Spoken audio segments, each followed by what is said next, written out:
Yeah, I'm here. I'm just trying to get the score bug up real quick. What's up, guys? How's it going? I just put my son to bed right at 8 o'clock. Got in here and Tune is here.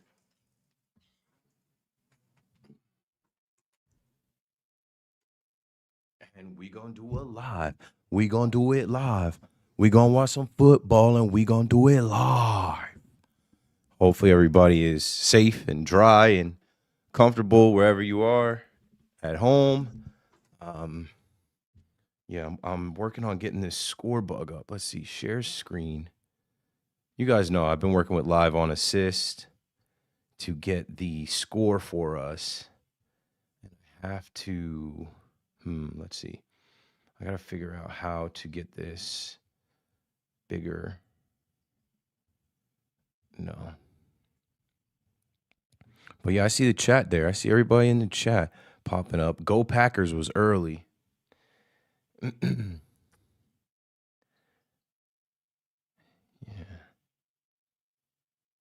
How to.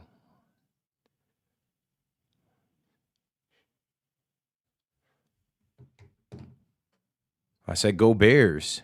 Chef Mamba, you're I love playoff football. First was epic. Yeah, what a way to start. What a great game to start. That game was insane.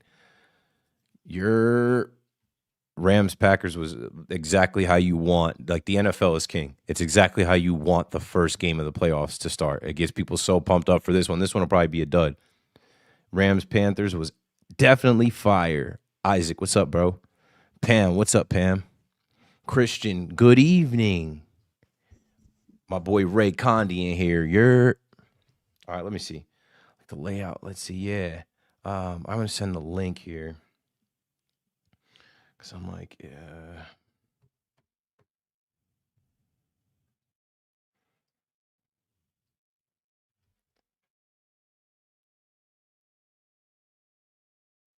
Yes, Sean will help me right now get this scoreboard set up right. Um, you should have saved the scoreboard layout from before. It won't work with the standard layouts. Paste. Yeah, like check me out, dude. So, like right now, how do I go to like add to stage?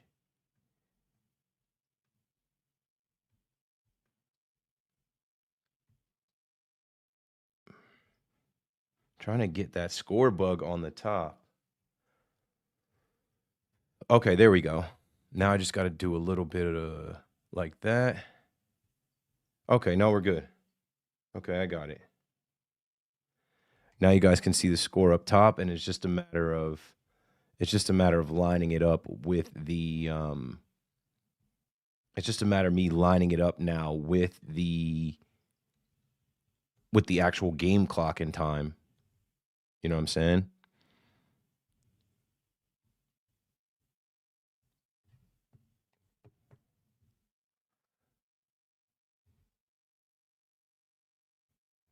Okay, cool. So yeah, we're good. Hold on.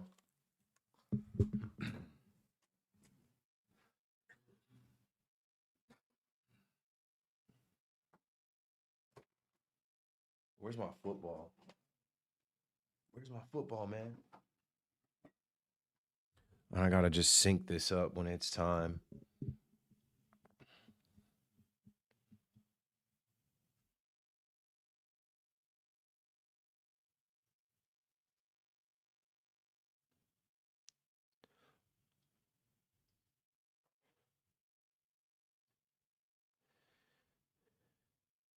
Yeah, we got a couple minutes until kickoff too. I need my ball.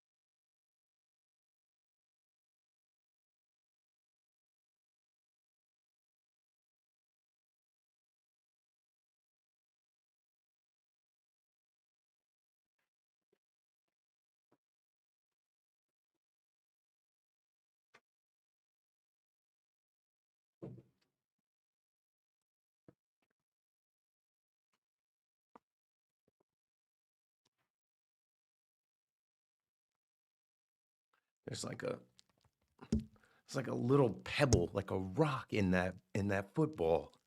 Can you hear that?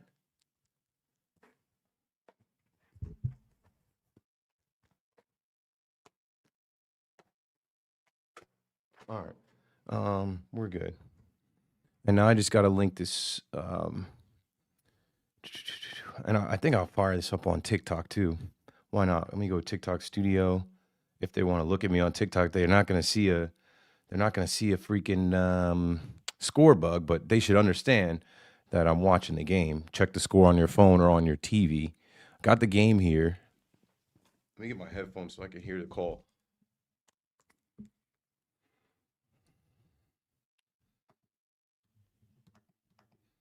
And yeah, we'll just chill and talk and vibe and watch the game together. You'll get my commentary. I know a little bit about football, just a tad bit. But we could talk baseball too, because I know most of you are Yankee fans. We could talk about the Mets too, if there's some Met fans in here. Hell, there might be some Kansas City Royals fans. There might be freaking Padres fans in here, you know? Firing up TikTok right now. Go live. I guess we'll call it Watching Packers versus Bears live. Go live. Cool.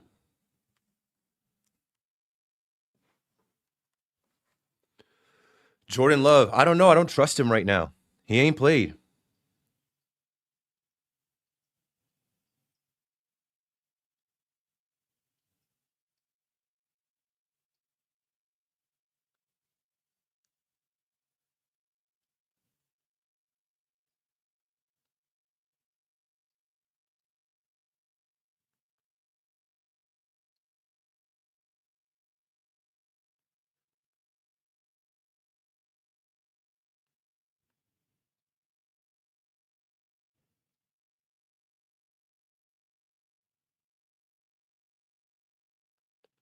They doing the we ready.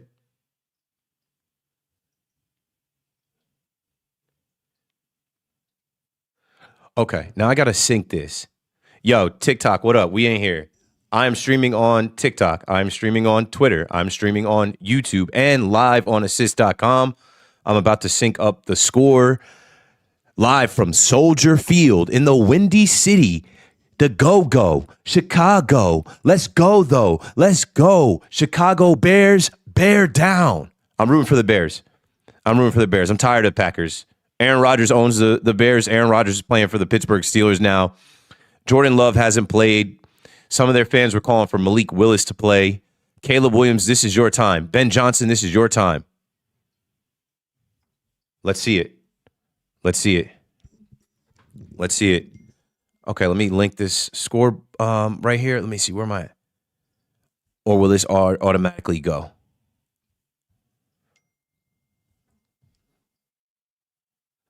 Okay, the ball is kicked in the air.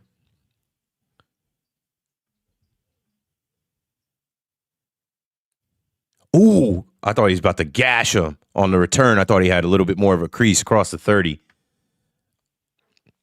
Okay, I guess because it's 0-0. We're not going to see anything yet. But I don't know. I thought this score bug might give us the clock. And I'm hitting the chat though. You know what I need to do? I need to put the chat over here too. Let me open up the chat so I can see people talking. Yo, what's up, everybody on TikTok? I'm going to get to y'all. I'm putting your chat right next to the StreamYard chat.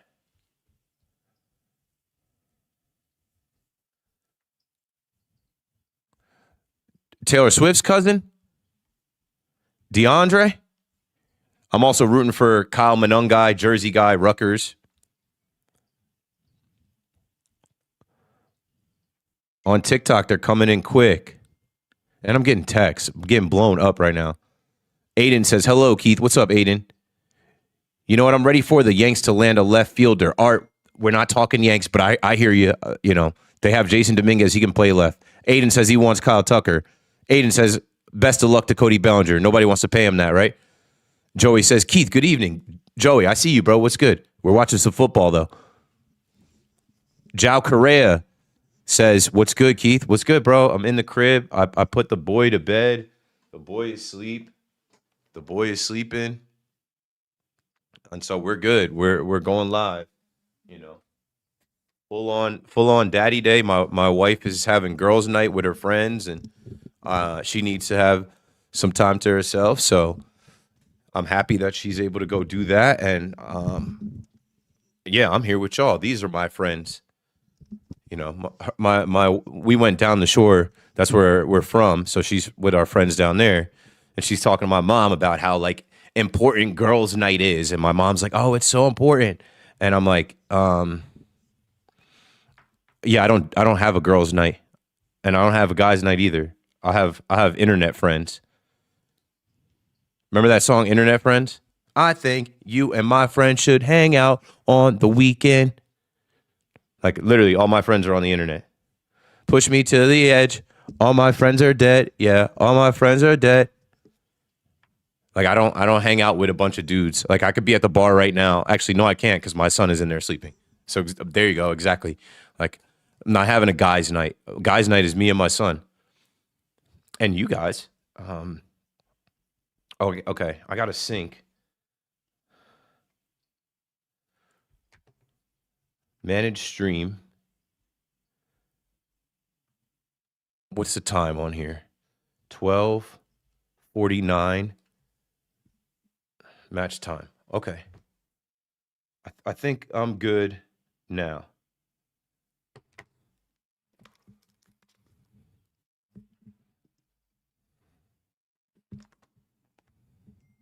Johnny D says, "Miss you on the fan. Love seeing on here." Listen, I did a couple shows like I told you guys I would.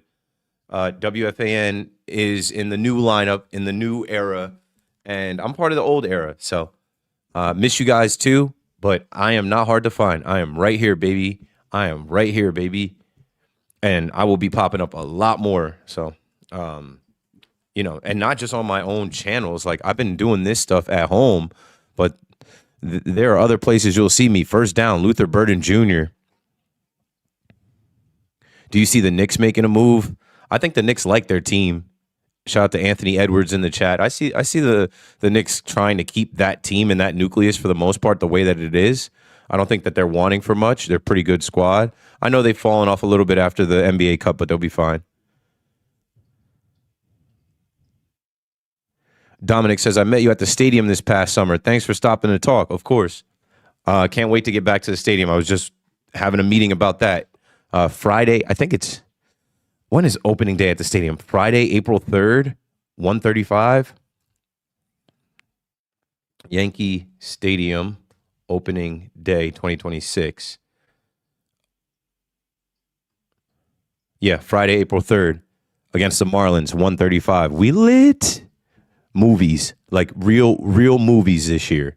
Like we've made some movies in the past, but I'm talking about like this year it's an all day, all night movie in the Bronx that Friday. You should probably pull up. You should probably be around from like 9 a.m. to 9 p.m. Oh, I like this reverse. Cole Kmet looking to throw. Just run it. Just run it. Yeah, Al Michaels' old ass thought that was Colston Loveland. That's Cole Kmet. That's an error. Al Michaels, 81 years old, won't hang it up. God bless him. They allow it. God bless him. Ben Johnson in his bag of tricks early. I said, I'm rooting for the Bears. No, don't throw it. And they gave him the first. Third and inches. They didn't give him the first.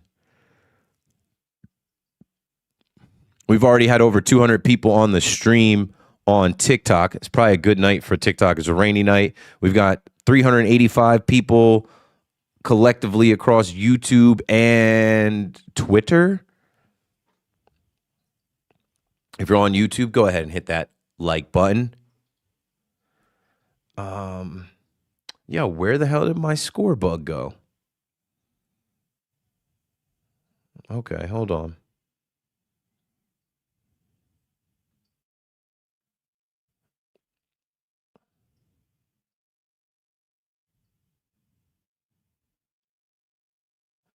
Now I got to line this back up folks.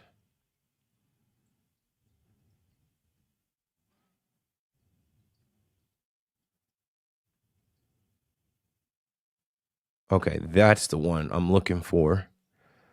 And we want the score bug a little smaller. There we go. Okay, now, so if you're watching at home on YouTube, on TikTok, you guys can't see the score bug. But if you would like to see the score while you see me talking, go to McPherson Brand on YouTube or go to Twitter and search Keith_McPherson. That's me. Hi, hello, good evening. 2nd and 14. Handoff, gets a couple yards there. Have about a 3rd and 12.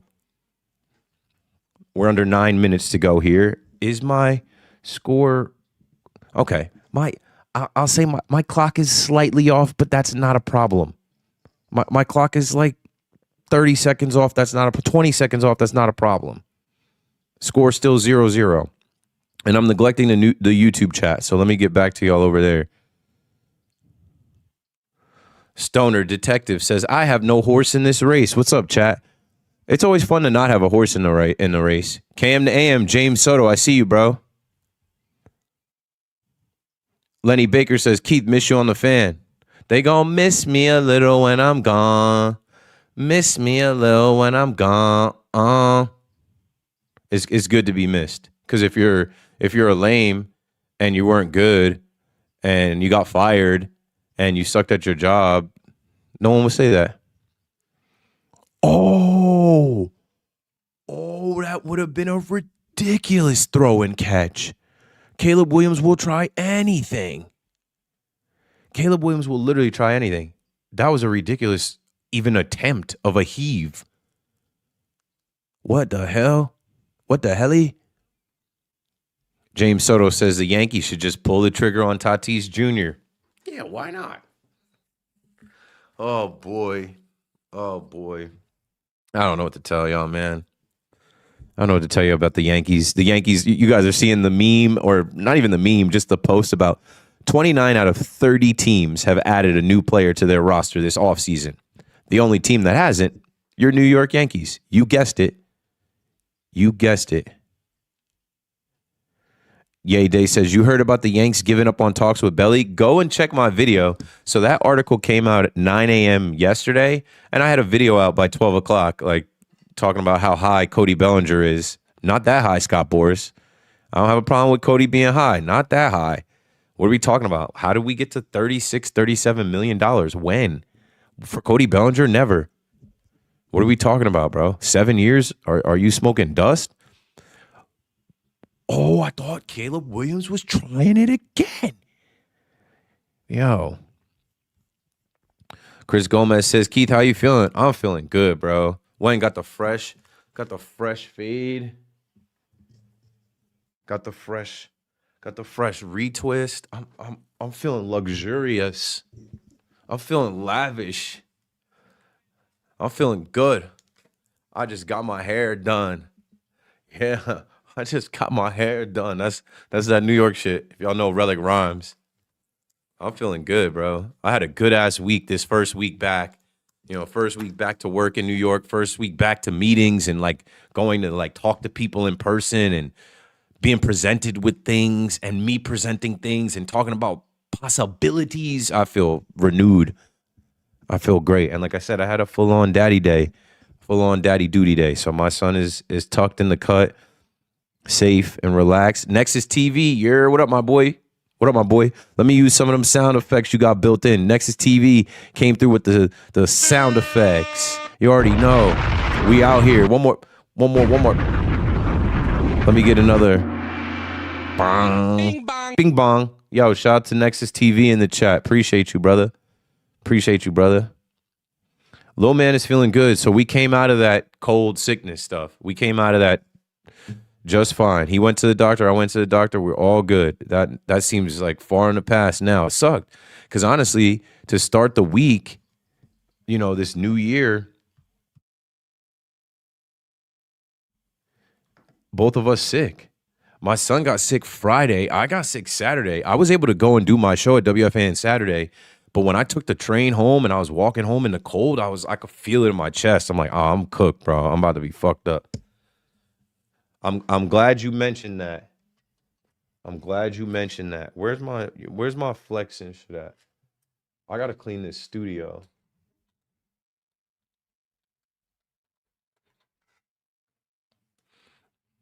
Some people know the vibes. This is official Kith merch. She said, like, I like the Kith tee, Keith.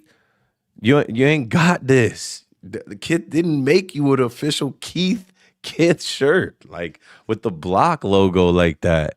Are you kidding me? Shout out to Ronnie and them. This is official Kith merch. I got the black one, I got the white one, and you're not gonna see nobody with this. I promise you that. How many other people named Keith that would even wear this? Oh, I'm ignoring TikTok. Mark says the Mets need to step it up. I mean, well, the Mets went out and got Marcus Semien, Jorge Polanco, Devin Williams, Luke Weaver. They actually have done some things. They also got rid of Brandon Nimmo, Pete Alonso. They're not bringing back Starling Marte, Jesse Winker, Griffin Canning, Edwin Diaz.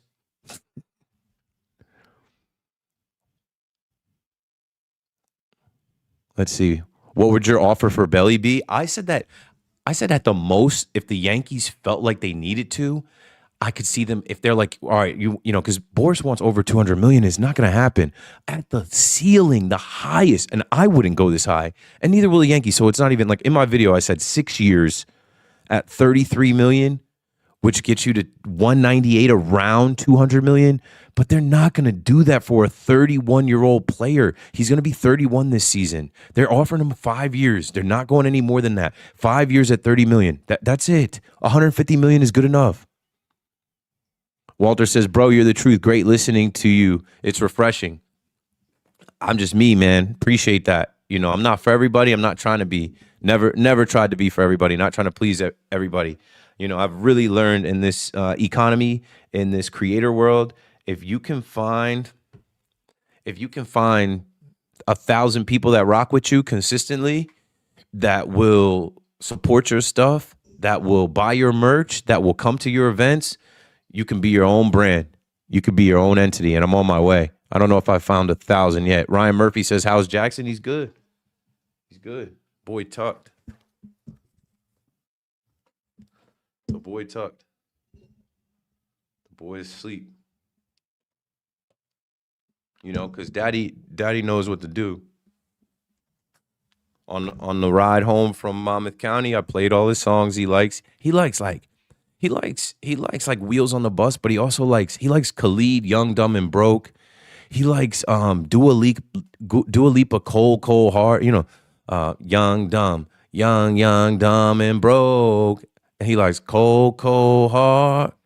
What other regular songs does he like? Then he likes kid songs like Chicken Wing, Hot Dog and Bologna. I don't know if you guys know these kid songs. I like to move it. He likes that song.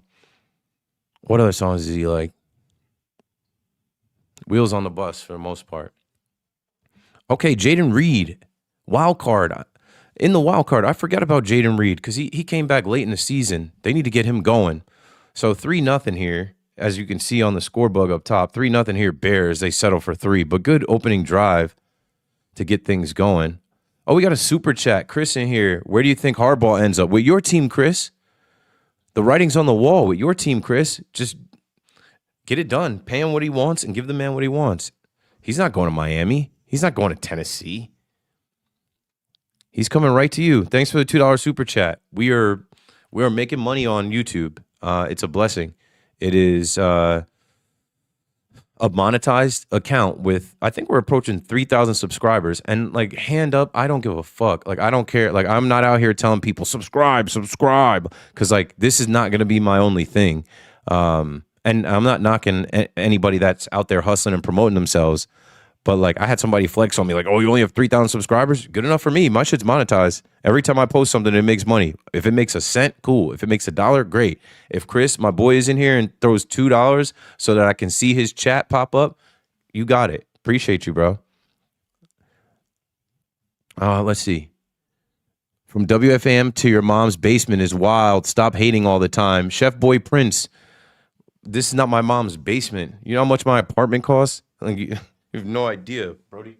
But thanks for pulling up. Make sure you click some buttons with your anonymous weak ass. Make sure you tap like or something on TikTok. Make sure you follow the live host and send a rose or a gift badge or something. Goofball. I was just at my mom's crib. My mom actually did my hair. Shout out to Mom Dukes. You know, shout out to Mom Dukes. Luxurious, lavish. Romeo Dobbs, good catch. And now we're cooking. Dominic says, I miss listening to you and Big Mac on the overnights when I'm at work. Bro, I was having that conversation. I'm like, when baseball starts, the nights will not be the same at all. Because, like, you could argue that WFAN was better at night.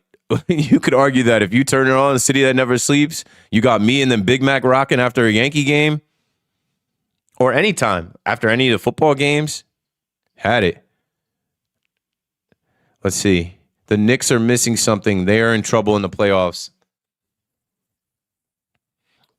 They're about to go get Dante DiVincenzo. All right, I got to keep up with the YouTube chat. YouTube, Twitter, what's good with y'all? Ray says, I'm done, bro. Talk to me in spring training about that. I think Cody's going to the Mets. I don't think the Mets will give him more than 4 years. So if he's going to take 4 years, take 4 years from the Yankees. Josh Jacobs trying to get going. First down.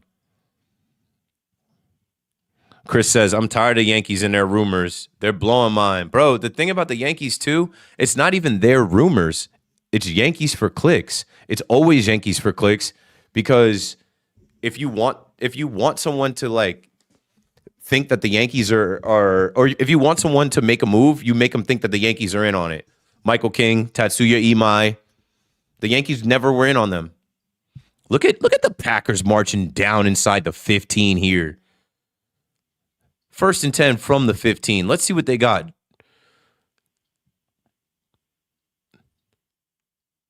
They got a heavy dose of Josh Jacobs running the ball. And he was banged up a little bit. If he's healthy, go to him. Go to him.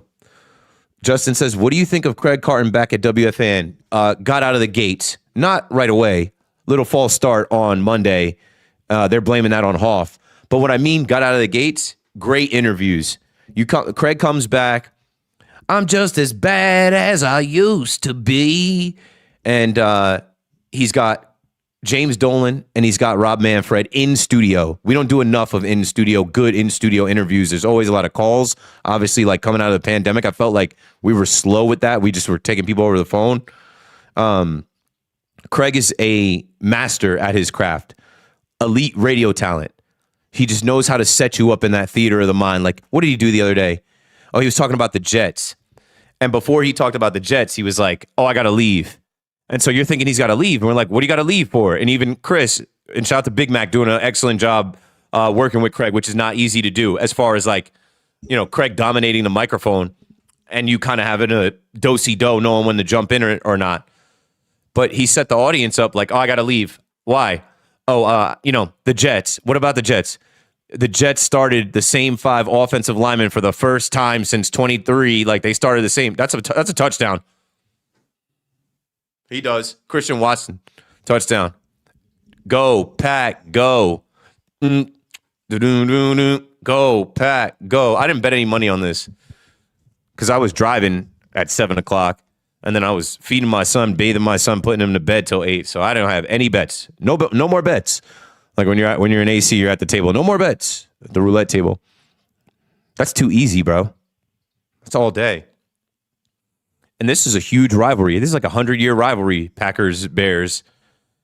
I want to see the Bears do it. The Bears had a letdown in the last game of the season against the Lions. I just think it's a better story for the Bears to advance. But here come the Packers. Jordan Love, not rusty at all. But to finish my thought, Craig set the audience up like he was going to a ticker tape parade for the Jets, who posted that they started all 5 of the same linemen every game of the season. Whoop-de-doo. And I don't know. I got a ton of respect for Craig. I know people say whatever they want about him. People say whatever they want about me. But, like, Craig helped build WFAN. Craig will always have a spot at WFAN. And, first week back, there's going to be some hiccups. There's going to be some chemistry that has to continue to be built with him and Big Mac, but they're pros and they're going to do a great job. And I'm rooting for them both. They're both friends of mine. So there's my spiel on Craig, the Carton Show with Chris McMonagle, and the first week on the Fan. From what I got to hear from it, and Craig is very good at, like, he was correct about some things already, but Craig is very good at, like, taking the news and spinning the hypothetical and, like, making you think deeper than the surface level of things, like making you think into the future of what's going to happen and whatnot. All right, here we go. TikTok, you guys hold. I've got way more people on the YouTube that I'm not getting to. So we'll go YouTube comments and then we will get to TikTok. So, like, the last TikTok comment that I responded to was Justin saying, "What do you think of Craig Carton back at the Fan?" Mr. Shane B says, "Hi, come laugh at my page, stand-up comedy." Okay, that's where I'm going to put a pin comment. I'm not going to pin your comment, but I'm going to put a pin in that one. Chef Cisco says, "What's going on at WFA?" And it's very boring. I'll pin that one and I'll come back to that one. YouTube, Twitter, X. Hi. Appreciate y'all in here, man. Now that we got a commercial too. Let me go to the YouTube chat and see who I'm ignoring. I'm not ignoring anybody. Pam says, "I don't have Amazon or Prime." Damn. See, that's how the NFL be getting us. They got Peacock games. They got Prime games. They got ESPN games. If you don't have Prime, you can't watch this. And here's a fun fact. I can only stream like this and watch the game on Prime because when I watch Prime on my monitor, it doesn't override the system to say, "Hey, you're watching on a monitor." When I watch the games on Fubo has something built in their app that cancels it out where I can't watch ESPN games. I can't watch Fubo games. That's something I got to figure a way around when we get to Yankee season. Like, how do I game the system so I can watch the Yankee games? I'll be able to watch the Yankee games on Prime. I have Prime. My wife orders from Prime every single day, Amazon every single day. Bourbon Legend says, Rome Odunze, anytime touchdown. It's been a while since he got in the end zone. Pam's going for the Packers. Chris is telling people hit that like so that algorithm can get going. Hit that like so that algorithm can get going and people can come in. Chef Mamba knows, just got my hair done, Relic Rhymes. This is the way. This is the future. Great to see you here, Keith. Yo, this is the way. This is, and I'll speak on that a little bit. Like, everything now is live content. Everything now is digital stuff. I did 4 years of live radio. I'm extremely blessed. Like, most human beings will not get to do that. Most human beings that study radio, that even work in radio, will never get to reach WFAN. They'll never get to the heights of, like, the first ever 24/7 sports talk radio in the #1 radio market, New York City. My resume forever says I did 4 years of it. And I did 2.5 years with a baby, which is extremely hard, coming home at 2 a.m. and you have a baby in your house screaming at 6 a.m. But that's neither here nor there. What R is saying in the X chat, this is the way, this is the future. Great to see you here, Keith. This is never going away. Shout out to the good folks at Live on Assist. You can see my score bug up top. Young kids now want to be YouTubers. They want to be streamers. They want to be creators. We will forever be watching people live on the internet. You're going to die and they're going to be watching people live on the internet 10 years, 20 years, 30 years, 50 years from now. And it's just going to get more vast. Like, there's going to be a point in the future where the live chat, if you want to be seen, you could turn on your camera. You could pop up right here on the screen, doo-doo-doo, right? So, like, Bill says, "Yo, what's good, bro? Hope you and the fam had a happy and healthy new year." If Bill in the future wants to do that with a video chat and I click on it, it can pop up Bill's face right here. Like, all it's going to do is advance. So with that being said, appreciate my opportunity.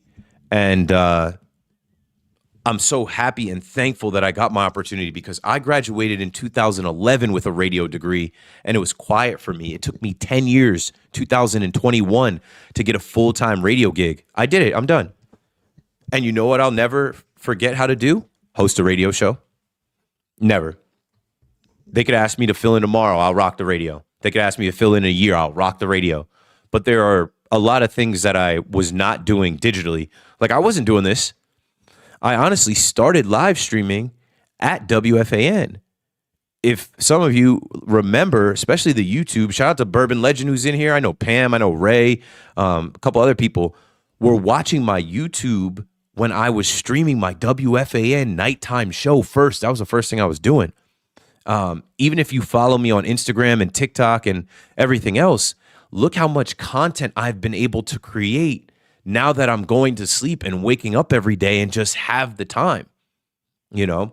And like, what I'll say is I'm blessed because that microphone is powerful at WFAN. That shit is loud, right? So somebody could jump into the chat and be like, yo, you're whack. You've only got 30 people watching your live from your mom's basement. This isn't my mom's basement. My mom hasn't lived with me in years. I would do this whether there was 30 people watching or 3 people watching. But for 4 years, I did a radio show that reached hundreds of thousands of people. There are hundreds of thousands of people that are aware of me. They know my name. They've heard my voice. They know my story. They know what teams I've rooted for. They know a bunch of stuff about me, bro. And like, that'll never go away. So like, when you talk about promotion, when you talk about like a megaphone over New York City and beyond, I was blessed to have that megaphone for 4 years. Uh-oh. Uh-oh. Uh-oh.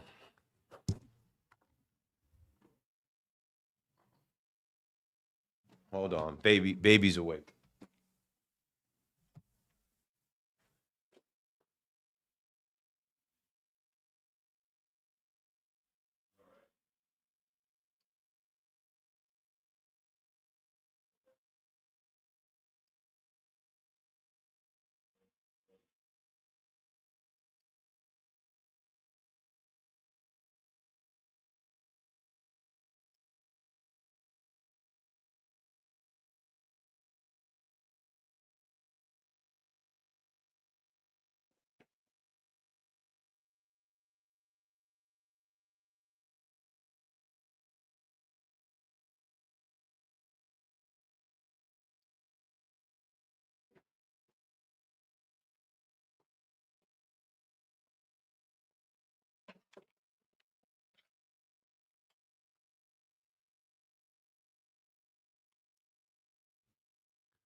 Just a little nightmare. Nothing crazy. I just heard dada, dada, dada.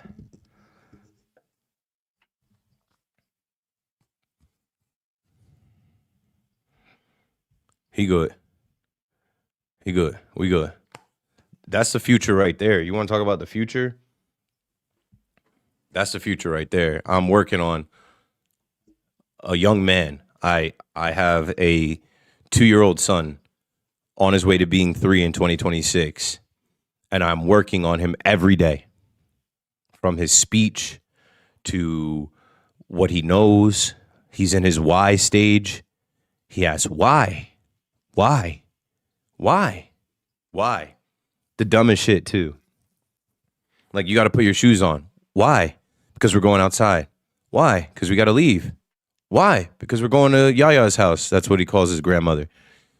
Why? Because Yaya's going to do my hair. Why? Because I need my hair done. Why? Because every couple of weeks I need my hair done. But why? And I just answer it. I answer every why. I answer it. TikTok chat, I see you guys rolling. We're coming back. I see Yo-Yo Rich says, that's a big time resume to be a host of a show on WFAN. Spike Eskin told me when I first got the gig, very early in getting the gig, he said, more people will be starting pitchers for the New York Yankees in 5, 10, 15 years than WFAN hosts. There'll be more people on the starting 5 of the New York Knicks. Like, think about how many WFAN hosts you can name. Can you name 20? And I'm talking about full-time hosts, not fill-ins. I'm talking about people that have had their own full-time show. Like my show was Keith McPherson at night, KM to AM. Like, you know, you can go back. You can go back to Mad Dog, Francesa, Chris Russo. Chris Russo is Mad Dog. Steve Summers, Joe Beningo. But like, even as you get to like 20, if you get to 30, now go name how many starting pitchers the Yankees have had over the last, like WFAN has been around 38 years. In the last 38 years, like you probably could like, I'm trying to think, it's like, it's hard to get in those seats, man. It's hard to get in those chairs. It's hard to get on that microphone. They're not letting just anybody in there. And that's why I laugh when like dudes try to troll me. Like, you can't troll me, bro. I did it. You can't troll me, bro. I did it. I broke through the door. Like, I actually snuck in the back door. Like, you can't troll me, bro. I left on my own accord. So, with that being said, back to the chat. Back to the chat. It's 7-3. You can see the score bug on YouTube, on Twitter. Shout out to the good folks at Live on Assist. Waiting for a big play. When a big play happens, they'll clip me up and we'll put the clip out on social media. Let me check my phone. See if Sean hit me. Nope, I got a bunch of other texts. Whatever, bro. I don't even care. Whatever, bro. We are so mid. My boy Matt texted me about the Yankees. Wow, that's cool.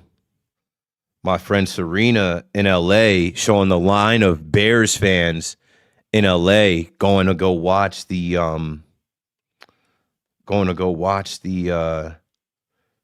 at the Cosm, going to watch, you know, that it's like that sphere looking thing where you could watch the game and it feels like you're at the game. That's cool. I got to get back to LA. I haven't been to LA since I had my son.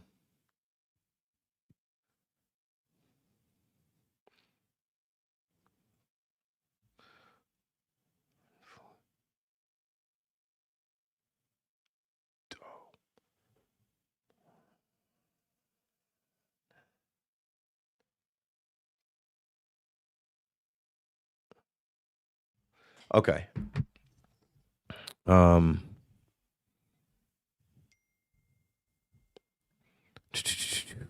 Where am I at in this chat? TikTok chat is absolutely, and I have no idea where we are there. But we'll get back. Actually, I did pin one of those. I know where to go back in TikTok, but let me get through everybody on YouTube and Twitter. Thanks again for watching. Keith McPherson, formerly WFAN nighttime host. Now I'm just a on-air personality that's off-air. I'm a content creator. Ooh, picked off. Interception. That's not good. Caleb Williams folding. He's mad at his receiver, but that's on you, bro. That ball came out of your hands. Let's see. That's not good. Show the replay here. Oh, yeah, Luther Burden's nowhere near that. That's a pick going the other way. And they got the, hey, Honcho, hey, Migo. We need some beats in here. Let's do that. Let me play some beats in here. Let me play some beats in the, see, I can do that on YouTube. Let me kill the volume over here. My boy Party, his like producer name is Party, Aaron, but shout out to Party. He hit me with some beats. I'm about to start rapping on his beats. Let's see. Let me know if y'all like this beat I'm playing. Yeah, yeah, yeah. Oh, whoa, whoa, whoa. Yeah, yeah, yeah.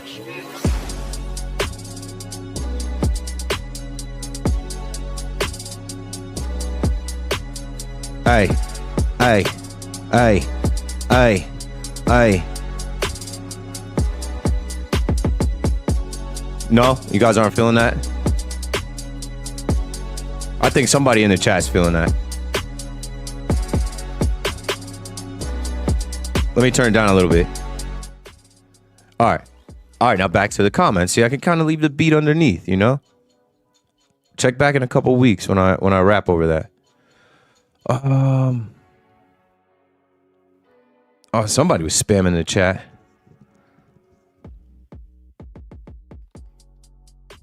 Okay, I see Bill was there. I see Pam was there. Bourbon Legend. Okay, now we're back. Was surprised to hear C-Mac on in the afternoon today. Where you been, bro? It got announced well over a month ago that C-Mac would be joining Craig, and like, can I put C-Mac over? No problems with C-Mac ever. Love the guy. Like, honestly think he is the best pure host that we have at WFAN as far as like how he was brought up in the WFAN culture. I always say Big Mac is classically trained to be a WFAN host. I'm not. I came in with my own style. If you ever listen to WFAN, it's clear to see like I wasn't brought up in their farm system. I was dropped in and they basically told me sink or swim, figure it out. And I created my own, here comes the big shot of the night. And like some of my other rants and, things like don't piss on my head and tell me it's raining, play stupid games, win stupid prizes. And, if you can think back to like how I started, I thought I was terrible in the beginning, and I was. I didn't even know how to get out of certain segments. I didn't know how to get to a break. I didn't know how to tease. Like, okay, you know what?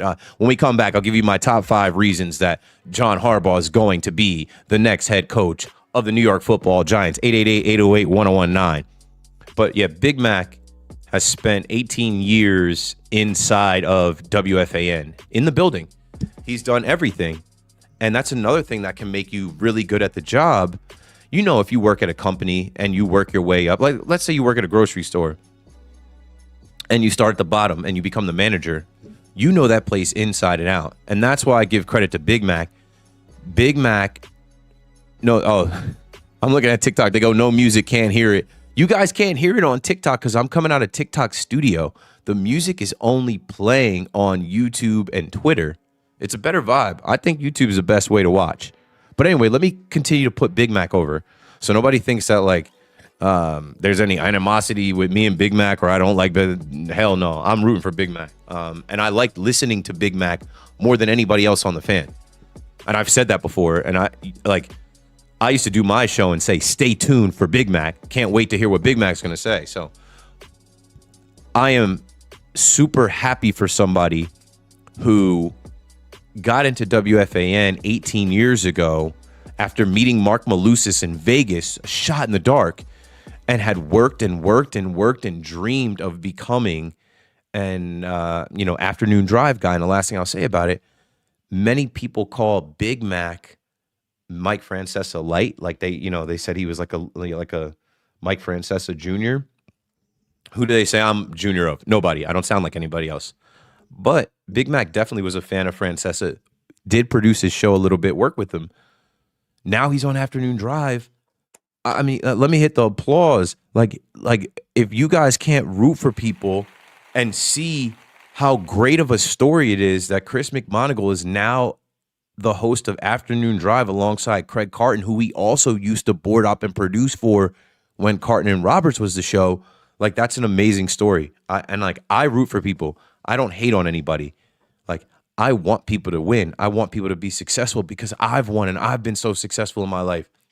I made my decision to end my run as the nighttime host without knowing Craig was coming back when he was coming back, without knowing that they were going to make Big Mac his co-host, without knowing they were going to make Tommy the new nighttime guy, and 100% without knowing that BT and Sal were going to eventually lose their show and Evan and Tiki would be bumped up. But anyway, there's other stuff to talk about, man. Let's see. The way Keith got the headphones position reminded me of T.I. on the album cover. Yeah, I had it. I don't really need the headphones unless I'm listening to the game, to be honest with you, bro. And I don't want to wear them. All right, I'm scrolling through faster because TikTok has been going crazy. TikToking it on. Stop. I'm gonna get to you, TikTokers. I'm going to get to you, but I have people watching on YouTube and Twitter, and you know what? Those people on YouTube, they send money, and the people on Twitter's my biggest following. I got 43,000 followers. Like, how do I have 43,000 followers on Twitter and 5,800 on TikTok? Something's not matching up. 15 watching and only 2 likes. Leave your DNA on the like button. And then that was at 8:21. So 30 minutes later, we have improved. Real Brooklyn Rob says, this is the way. This is the future. Great to see you here, Keith, doing this. I'm a Pats Red Sox fan, but loved you on the fan. Miss you there. You know what's kind of weird? I definitely got a lot of love from some Bostonians. I definitely got a lot of love.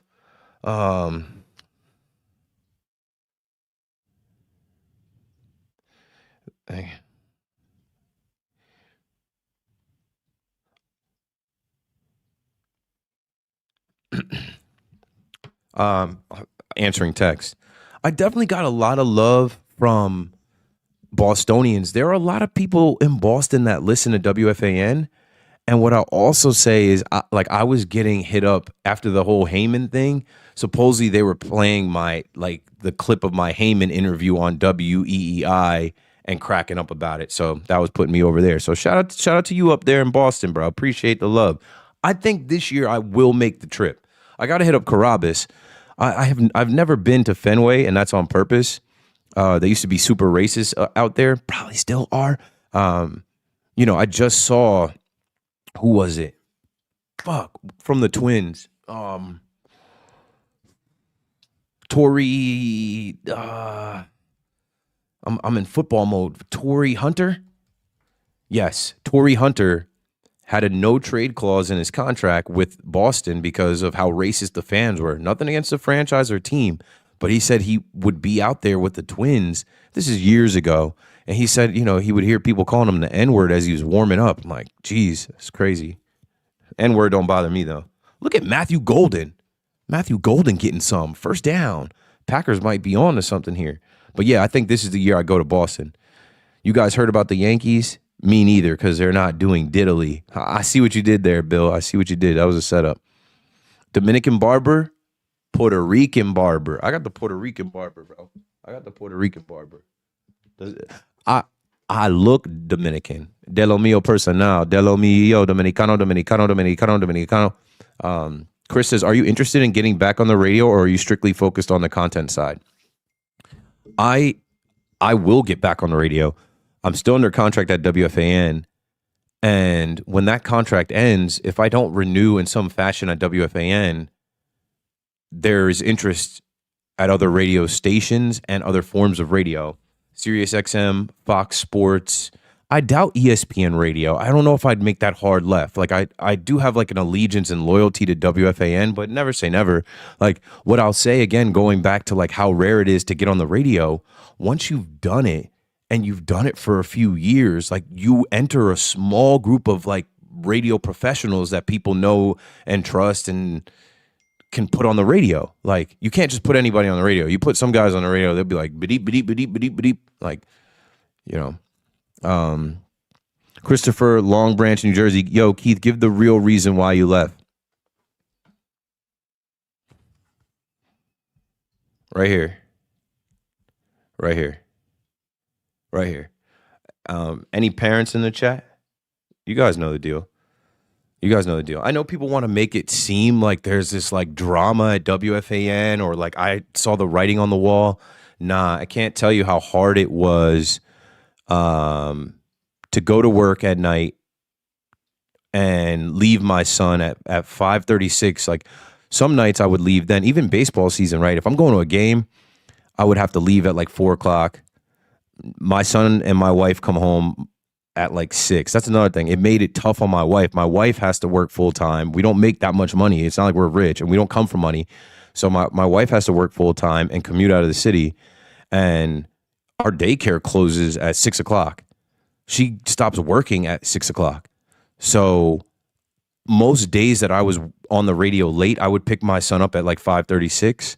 But what if I have a 5-hour KM to AM at 7? It takes 30, 40 minutes to drive into the city with the traffic. It was a schedule conflict multiple times a week. It was chaos where it's all right, what do we do with our son? I can't leave him there. They're going to close the daycare down. I can't make those people stay late. My wife is trying to come out of the city, but there's traffic, and she takes the train and then gets on a shuttle, and then it can be chaos. A rainy night, night there's an accident. So like that's just in the end of the day. But then the morning sucked. And I told somebody this recently. When I signed my contract, not my first contract in 2021, but my most recent contract last year in 2024, or 2025, coming out of 2024, my son was younger. Where I'm a first time parent. This is my first time having a kid. I didn't envision him being big enough to like get out of his crib, walk over to the master bedroom, cry and bang, bang, bang on the door. I want daddy. I want daddy at 7 a.m. And my wife trying to pull him away from the door so that I could sleep. And there were so many nights where I didn't go to sleep till 4 o'clock, and I'm waking up at 7. Like, what the fuck is going on? Oh, my son, I got to go out. My son is crying. Daddy, I want to see you. Daddy, what are you doing? And I'm just like, this sucks. This sucks. It's not worth it. It's not worth it. It's not working anymore. And I'm not someone that leans into mental health, but all of that plays into your mental health. So that's the real reason. It was just not working for my at-home schedule, my at-home life anymore, and something had to give, and I knew it. I knew it. We did everything. We had a nanny at one point. We got a different daycare. My wife would try her best in the morning to get up and get ready for work and get him out of here so it would be quiet to not wake me up, but I would still wake up. I'm telling you, I would cut it close sometimes where I was on at 7, and there were sometimes I wasn't getting into WFAN until 6:45 because I wanted to see my wife and son come through the door at 6 o'clock, 6:15, give them a hug, maybe even eat with them real quick, and then I'll say, fuck it, I'll fight the traffic, I'll put it on me, I'll go. And like you can't cut that shit close like that. It's that was the number one reason. Of course, like, I saw somebody else in the somebody in the chat said you knew you weren't getting the 10-2 spot. No. And like, did you just hear me say Chris McMonagle has been working at the Fan 18 years? I did 4 years. You need time and tenure to get to those spots. I was never in line, like in the waiting list, in the queue. When you go to the deli and you take a number, like I was number like 80 something, and they were on like 40. There's Jaden Reed. I spoke on Jaden Reed touchdown. And then why does everybody do this stupid? They do this. I hate this dance. I hate this. Every time I see people. Jaden Reed touchdown. The Packers are rolling them. And you know what? The more things change, the more things stay the same. The Packers own the Bears. And I started this stream talking about Aaron Rodgers owning the Packers and how Aaron Rodgers is in Pittsburgh, and that's not the case anymore. The more things change, the more things stay the same. Stay the same. They see those same uniforms, and they fold. The Bears came out, had a good first drive. They settled for 3. And now the Packers came back, answered with a touchdown. Caleb Williams throws an interception. They drive back down, score again. Jordan Love looks like he ain't missed no time at all. He's putting the ball on the money. And yeah, this thing's stupid. I hate that. They all do this. They all do the same thing. Be original. Be yourself. Come up with something else. TikTok, I'll get to you because you guys are rolling over there. You guys are rolling on TikTok with the with the chats, and like one thing I want to do is change the vibe in here real quick. Change the light. Let me see what color I want to go with. Let's do purple vibe. I like the purple vibe. Purple here. Let's go purple here. Let's go purple in the backlights. Let's go purple here.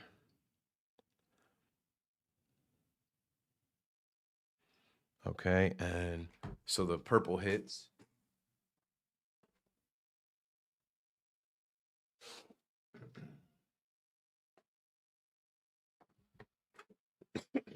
Got to turn these other lights down so the purple hits a little bit. It's 9 o'clock now. So we changed the vibe up a little bit. You feel me?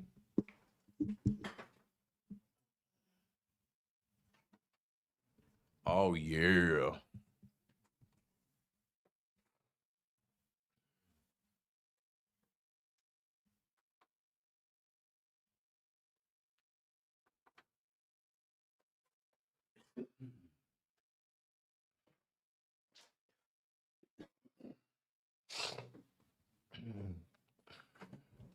Yeah, I asked if there were any parents in the chat, and I saw someone write that I'm trying to. Oh, Jessica. She said, "Me and Russ are in the same spots right now.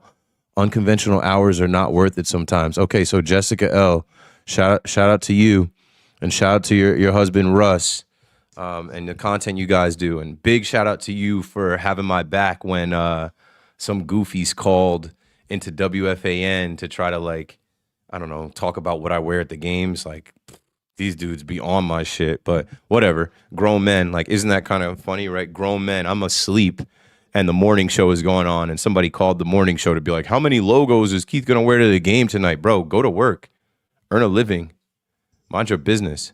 But yeah, Jessica, you understand, one, your relationship. My wife met me in college. My wife watched me give presentations in class. My wife listened to my college radio show, was on my college radio show. My wife believed in me before most people did. She still believes in me more than most people now, which is why, I ran it by her first. Hey, this isn't working. This is causing arguments between us, fights between us, chaos. Like, I think I got to give this up. Let's make a plan, and I'm just going to go about it. And she gave me the green light. If my wife told me no, then that would have never happened. You know what I'm saying? Like, my wife gave me the green light to walk away from my nighttime job, and I've got some other things figured out, and we'll see what comes. But, like, when you're in a relationship and you have a child, that child comes first. Not my radio show, not my conquest to be a, nighttime radio host or whatever. When I first got the job, if you remember, if you're a WFA and diehard listener, Craig Carton called me. I was in Puerto Rico on my honeymoon. So, like, not only was I freshly married when I got the job, like, during that time we had our first kid, life changes a lot. So the girl that I met in college, that I put a ring on her finger and put my last name on her, that same girl I was forcing to be a single mother morning and night. I was forcing that same girl to come home, cook dinner for my son, bathe him, read him a bedtime story, put his pajamas on, put him to bed by herself, and then go to sleep and wake up the next morning, get him out of the crib, change his poopy diaper, put clothes on him, feed him breakfast, and take him to daycare by herself. And I felt like that wasn't right. I felt like that wasn't fair. I felt like that went on for 2.5 years. And because she loves me and because she believes in me, she felt like that was something that she had to do. But then it was causing a little bit of a rift between us, and it was causing some fights and arguments where I was like, nah, something's got to give. And that's called being a man. That's called growing up and being a man. Anyway, back to the chat. This guy was spamming the chat. MJWIOXY. We got to get more current. I'm scrolling through. I'm scrolling through now. I'm scrolling through YouTube. We got a Monmouth University person in here. That's where I met my wife. We're both Monmouth University alums. She was a communication PR major. I was communication, radio, and TV. So we had a lot of the same, prerequisite gen ed courses. And I always got better grades than her. We had a television class. I won't say I always got better grades than her. I got better grades than her in any of our, like, TV, media law, media ethics classes, because I was all in on that. She had probably better overall grades than me because, like, other class, like, I'm skipping Spanish class, I'm skipping business class, I'm skipping marketing, I'm skipping history, I'm skipping some of that other dumb shit that you got to take in school. I'm skipping some of the stuff in the chat from, like, now I'm at the chat 30 minutes ago on YouTube, so I'm trying to get us current. Mike says, what's up, Keith? Really enjoyed your video with Clint. Hope you do that again. Clint is cool, bro. And the thing about Clint is he gets a bad rap with a lot of people. Clint Frazier, we're talking about, number 77 for your New York Yankees not too many moons ago. But he gets a bad rap with people because of how he went out and some things that he said. He's been critical of the organization, and I just feel like he's a regular dude, and I saw this is what I'll say about Clint. We will do that again because I saw him at Yankee Stadium, and I remember when he said he was coming out to Yankee Stadium to join us in the bleachers, and I've been going to the bleachers forever, but I have seen so many media members come to the bleachers like AJ and Big Justice. We bring the boom. Like they come out there for roll call, they leave. Even guys like Nick Swisher or people from the Yes Network, Justin Shackle, shout out to him, Meredith Morakovich, shout out to her, Ryan Rucco, shout out to all of them. They come for the roll call and they get that first pop of the camera. Welcome to Yankee Stadium where everybody can see it, and then they go. And I do it too. But Clint stayed. He went to 2 games. He stayed in the bleachers for the whole games. You know how crazy that is for a guy that played on that field, wore the pinstripes, hit home runs in that stadium, to stand in the stands, in the bleachers for the whole postseason, 2 games with the fans. I admired that. I thought that was cool as fuck. I respected it. I respected it, bro. So him and I linked on some real shit. And then, I even respected the fact that he's like, yo, we should do a live together. And I told you, I was sick. But shout out to my boy A Day. A Day hit me. Clint scheduled his stream for Monday at 10 o'clock with Keith McPherson. So once it went public, I kid you not, 10 a.m., I'm dead asleep with so much NyQuil in my system Monday morning. But then I think 12:23, I get up and I check my phone, and A Day's like, yo, you're doing a stream tonight with Clint Frazier? And I'm like, I guess I am now. And I champed it out, and we had a good stream. Bro, that video did numbers. The story, him telling everybody about Brett Gardner taking himself out of the lineup, essentially, like so he could play, and he hit 2 home runs that night. That shit did like 120,000 views on Twitter, over 100,000 views on my Instagram. I think like 15,000 on TikTok. That shit went crazy. Bourbon Legend said Keith pioneered live stream on the Fan months before they decided to rip off his idea. Real ones know. Real ones know I was live streaming in February of 2025. And then they started live streaming BT and Sal.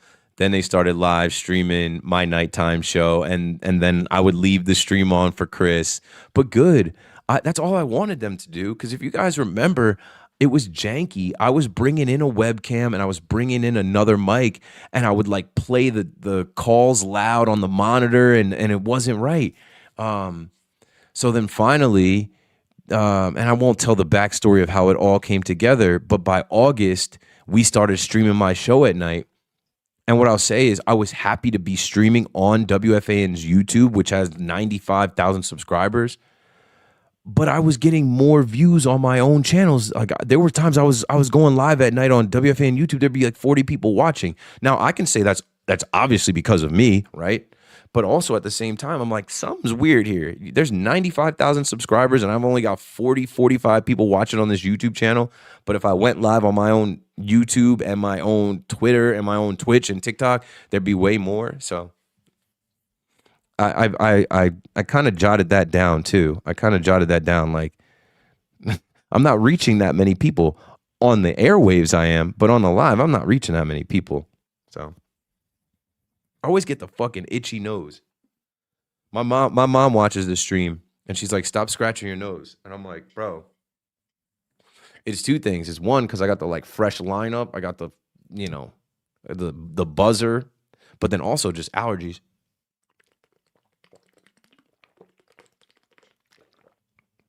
Let's roll these lights now from purple. Let these lights roll just so I can flex my LED jump off out here. All right, so these will be on a scrolling roll. And I'll turn this blue. I'm blue. Da-do-dee-da-do-die. If I was green, I would die. Da-do-dee-da-do-die. Rangers need to break up the core. Jersey Johnny, what the fuck happened? It was 10-2. It made me feel better about the Rangers getting their ass kicked 9-0 against the Islanders the other night. I was like, what happened? To give up 10 goals, like, who was in the goal? Both Shesterkin and who's their backup? Quick? But that's crazy. Bourbon Legend says C-Mac's doing afternoon drive and Saturday. Yeah, he's been doing Saturday. And I think that's good for C-Mac to have his own show. I'll quietly say this, and I don't mind who hears it. C-Mac is great solo. His show is not the same with Craig.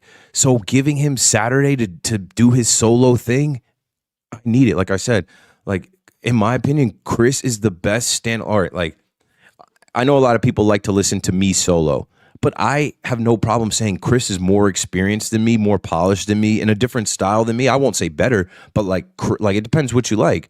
You know, Chris doesn't give his callers that much runway. I do. Chris doesn't go back and forth so much and let his callers convince him. I do. Chris has his takes, and it's hard for you to sell him on anything. But I think Chris is a great solo host and needs to be that way. But you can't be that way with Craig. I'm scrolling through the old stuff people were putting in the chat. No, you're thinking of Adam Jones. Who was thinking of Adam Jones?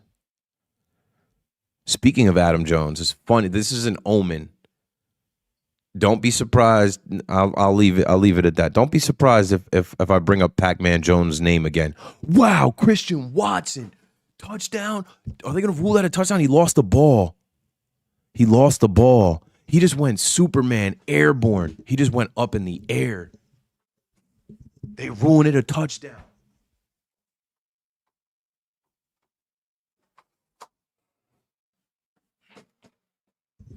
I think they're ruling that a touchdown. That's insane. Headphones need to hear this.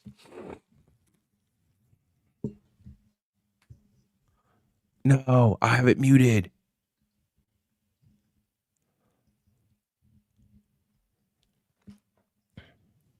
Ball's coming back.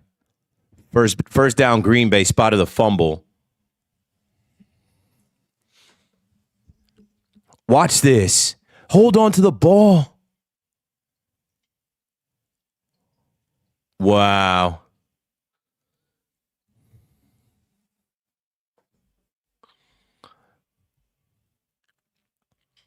Got to hold on to the ball, son.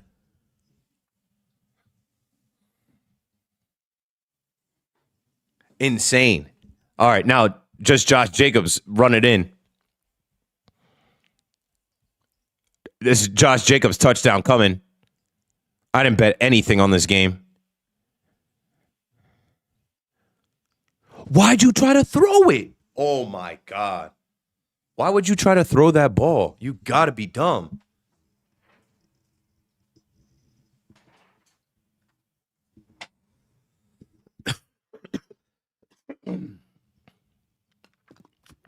Why would they try to throw this pass in there? That's danger. Dangerous pass. Let me get more light because TikTok's dark.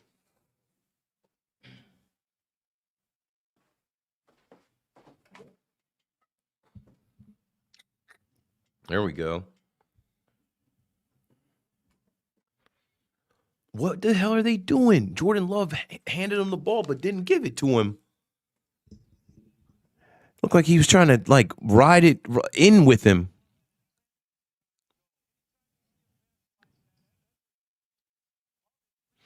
Christopher in Long Branch says he's been listening to Summer since '89. I'm starting to think he does write up his monologue. Of course he does. He writes it, hand writes it on yellow notepaper pads. It's well documented. I don't write my opens. I write things that I'd like to say in my open, and I just let it rip. I never wrote an open. I just feel like the open's gotta be such a fire. Like you gotta come out shooting. Like I can't write it because I wouldn't flow the same.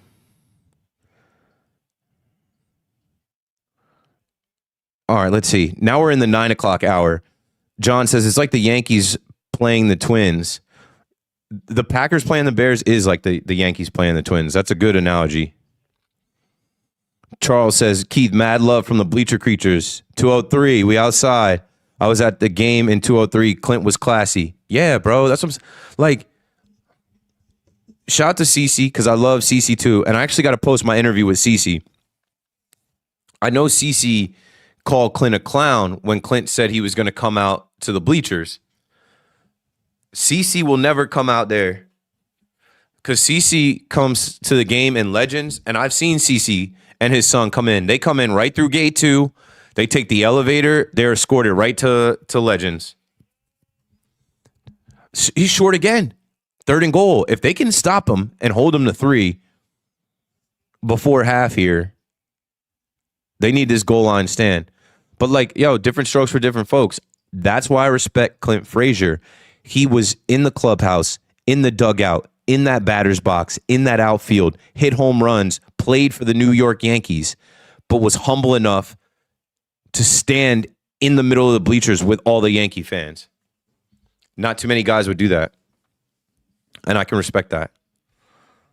Okay, commercial. I don't need these.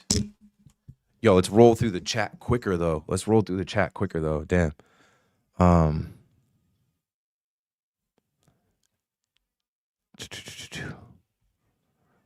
Where you were talking about Torrey Hunter and the N-word in Boston. Oh, it was Adam Jones on the Orioles. Yeah, but it was also Torrey Hunter. Like, so there you go. If Torrey Hunter and Adam Jones, let me see. I gotta go to ChatGPT. I can go to Google. Torrey Hunter story about Boston and Fenway.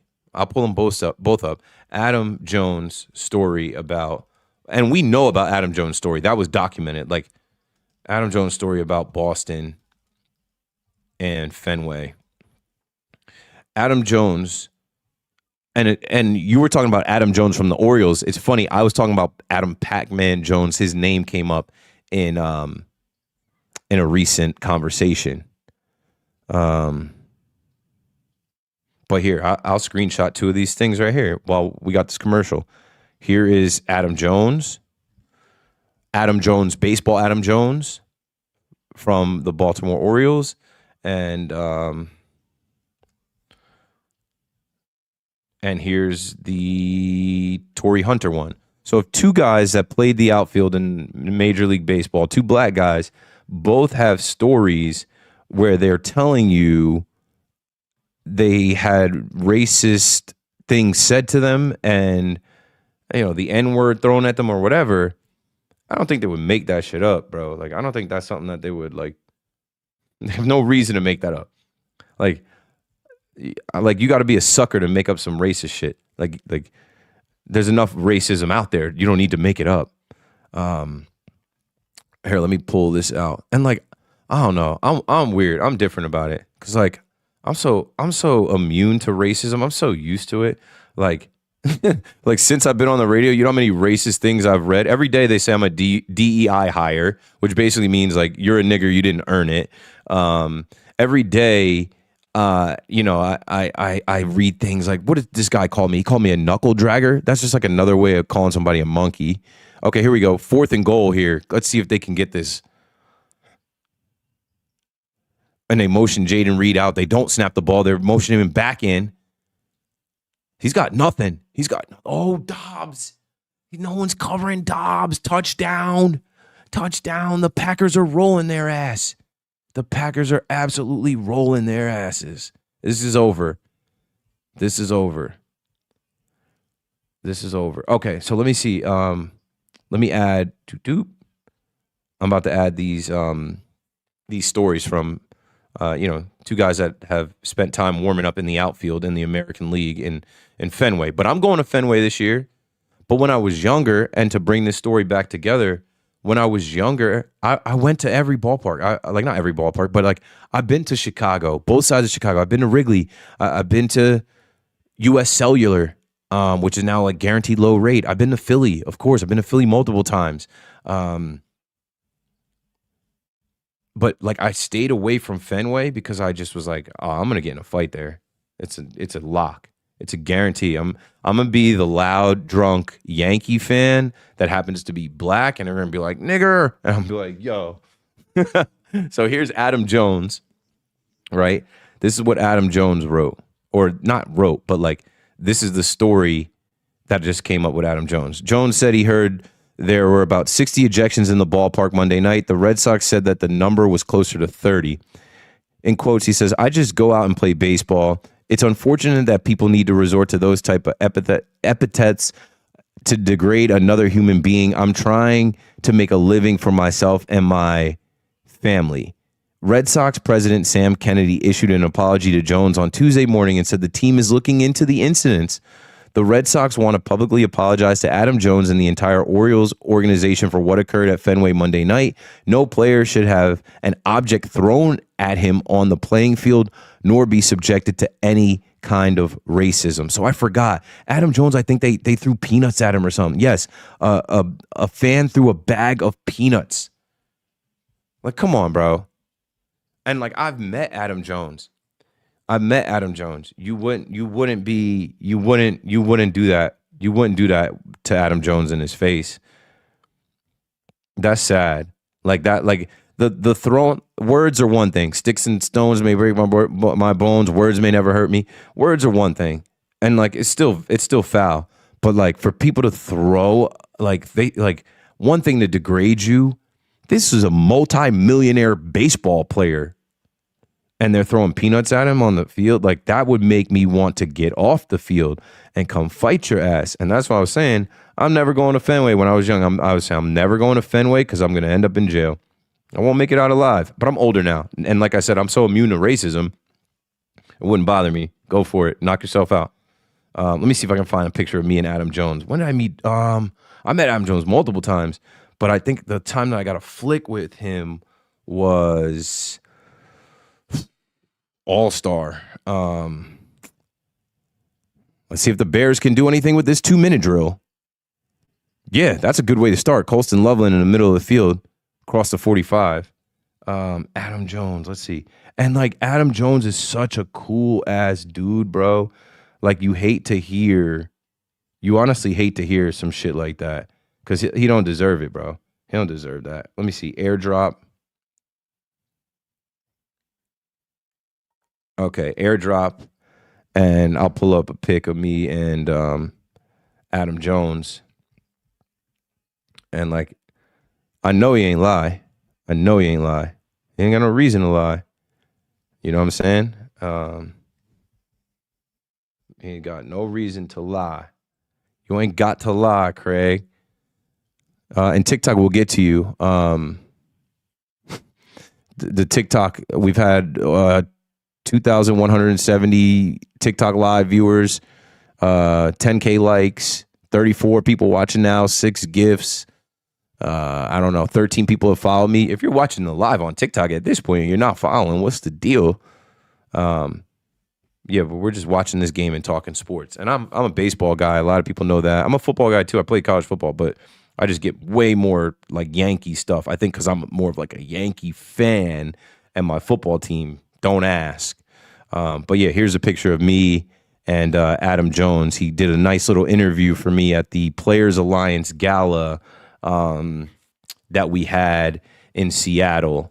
Yeah, so that's me and Adam Jones right there. I didn't ask him about the incident. I didn't ask him about someone throwing peanuts at him.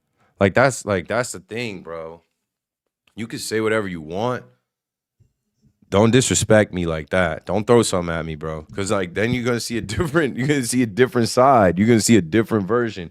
You're gonna see something you probably didn't think you were gonna get. And it's crazy to think how fans. I'm like, where the fuck is my hair tie?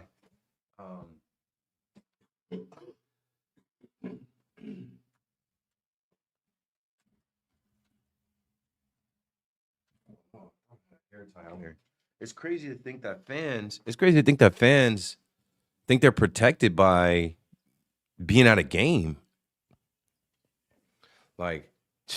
I wish he had some family members there in the stands. Like, yo, go get him. Go whoop his ass. I'll bail you out of jail. Whoop his ass. Throw a right hook at him for me right now. Oh, I did have a hair tie. Man's Bud says, Keith, we love you. Keep it up. I know I get a ton of love, bro. I get more love than I ever imagined, and I'm not done. Fuller says, where's Luna at? Hopefully Luna didn't sneak into my son's room when I went in there with him. Live goal achieved. I didn't even set one. Bill Alexander says, it's okay. You're a Cowboys fan. I was once upon a time. I grew up a Dallas fan, but I grew out of that shit. It's been good. I abandoned them when the Packers beat them in the playoffs 3 years ago now, and it's been great ever since. It's been freeing. It's been refreshing. I feel like a weight has been lifted off my shoulders, not having to represent Jerry Jones and that clown show. Oh, hi YouTube. Sorry, I took a minute. Okay, here's Torrey Hunter. While Torrey Hunter played against Boston many times, especially with the Twins and Angels, his most famous story involving Fenway often revolves around the intense rivalry with the Red Sox. His memorable. This isn't what I was looking at. I was looking for some racism stuff. Let's see. That's why you can't always use AI, because they did not get it. Okay, here it is.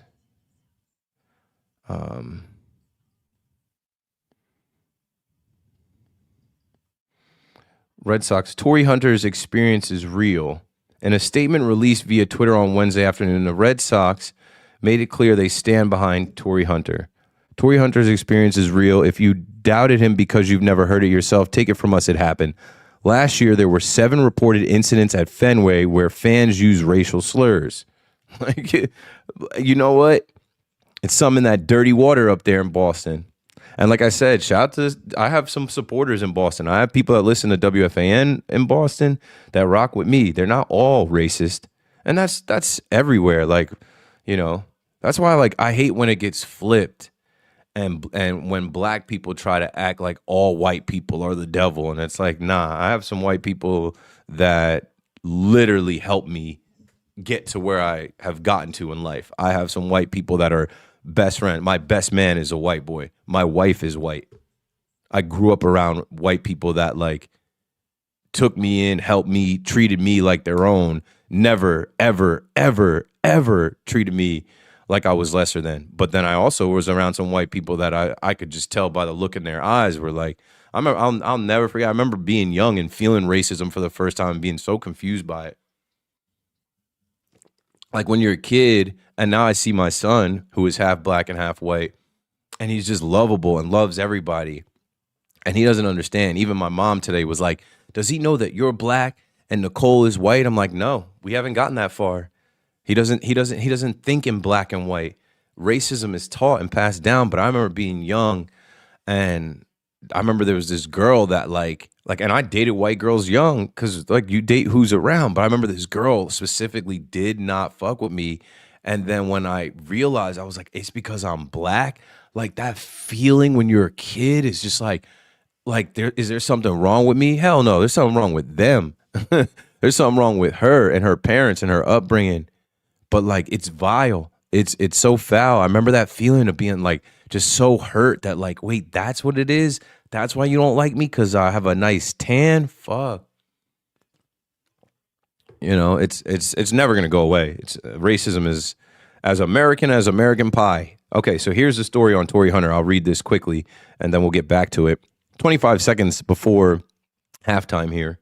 And see, like this is stuff you get from me. Let me pull this down on YouTube. See, like, see, this is stuff you get from me. You can't get from everybody. You can't get from other hosts. I'm not afraid to talk about race and race matters and racism stuff because from what I've learned, we need to do this more. Those uncomfortable conversations, you need to do this more. Like, like somebody needs to hear grown man Keith talking about little Keith feeling racism for the first time, growing up around all white kids, and like this, a little white girl not wanting to play with me. And then I understood it's because like, her parents told her stay away from that nigger. Anyway, here's the Torrey Hunter story that was written in ESPN. This is all this is documented. Torrey Hunter's experience is real. If you doubted him because you've never heard it yourself, take it from us. It happens. Last year, there were 7 reported incidents at Fenway where fans used racial slurs. Those are just the ones we know about. First down, Jordan Love with his feet. And it's not only players. It happens to the dedicated black employees who work for us on game days. Their uniforms may be different, but their voices and experience are just as important. We are grateful to anyone who has spoken up and we remain committed to using our platform to amplify the many voices who are calling out injustice. There are well-established consequences for fans who use racial slurs and hate speech in our venue, and we know we have more work to do. The small group of fans does not represent who we are, but rather are a reflection of larger systematic issues that as an organization we need to address. True change starts from within, and as we identify how we can do better, please know we are listening, we hear you, and we believe you. Like, the Boston Red Sox, I'm sure, don't want that to be a label of their ballpark and their community, because the only thing that matters is green, right? Black people spend money too. Black people watch baseball too. Black people go to ballparks too. So, like, maybe I'll do a story on this with Carabas this year. Maybe I will. Maybe when I talk to Carabas, I'm going to be like, bro, pull me through Fenway the way that you go through Fenway, and let's see if any racist stuff happens. Let's see if I catch anything in earshot. I'm not going to punch anybody in the face. I'm not going to trip. We'll vlog it. We'll make content out of it. And you know what would be beautiful? If I show up there in my Yankee hat and my long black hair and my black skin and my pinstripes on, and win or lose, if I go to Fenway and I have a good time and it's peaceful and people are respectful and none of that happens, that will be something good to put out on the internet for 2026 to show there's progress and that we're moving forward. And like those things that you used to hear from ball players, like that's been eradicated. That's out of their ballpark now. Wouldn't that be nice? How about a round of applause for that? You can't hear the round of applause on TikTok. That's just only built in on YouTube. But yeah, I hope, man. It's foul. And like not just black and white, Hispanics, Latinos, Asians, Jewish people. Like, we got to stop, bro. I've been in New York too long. Like, you can't be in New York and be racist. There's too much diversity. You're gonna get on the train and there's all different people. You're gonna go to work, there's all different people. You're gonna go get something to eat, there's all different people making your food, ordering next to you. Like, it's just, there's no room for it. Speaking of no room for it, this game is over, folks. I don't even know. We might as well not even talk about football, bro. We might as well start the baseball talk at half. That's what we're gonna do. That kick goes left, wide left. No good. Stays 21-3 at half. I'm gonna clear the YouTube chat and then we're gonna hammer this TikTok chat. TikTok, I see you. TikTok, folks. I know.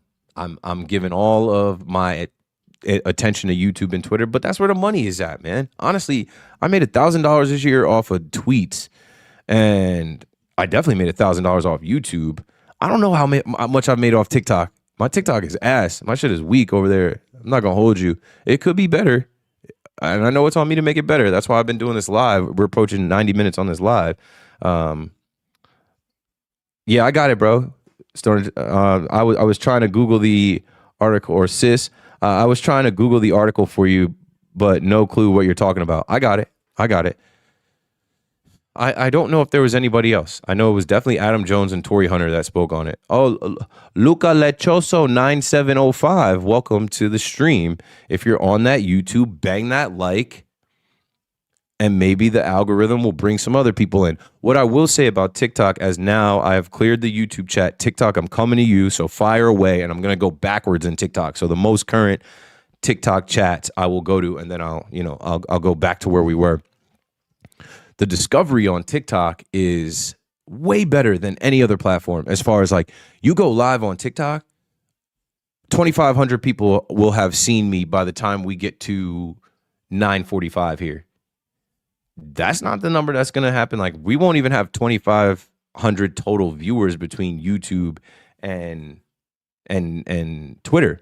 And even if I hit the freaking retweet, which I'm about to go to Twitter right now, like, yo, and I promoted this today. I put a post like, yo, going live, all that.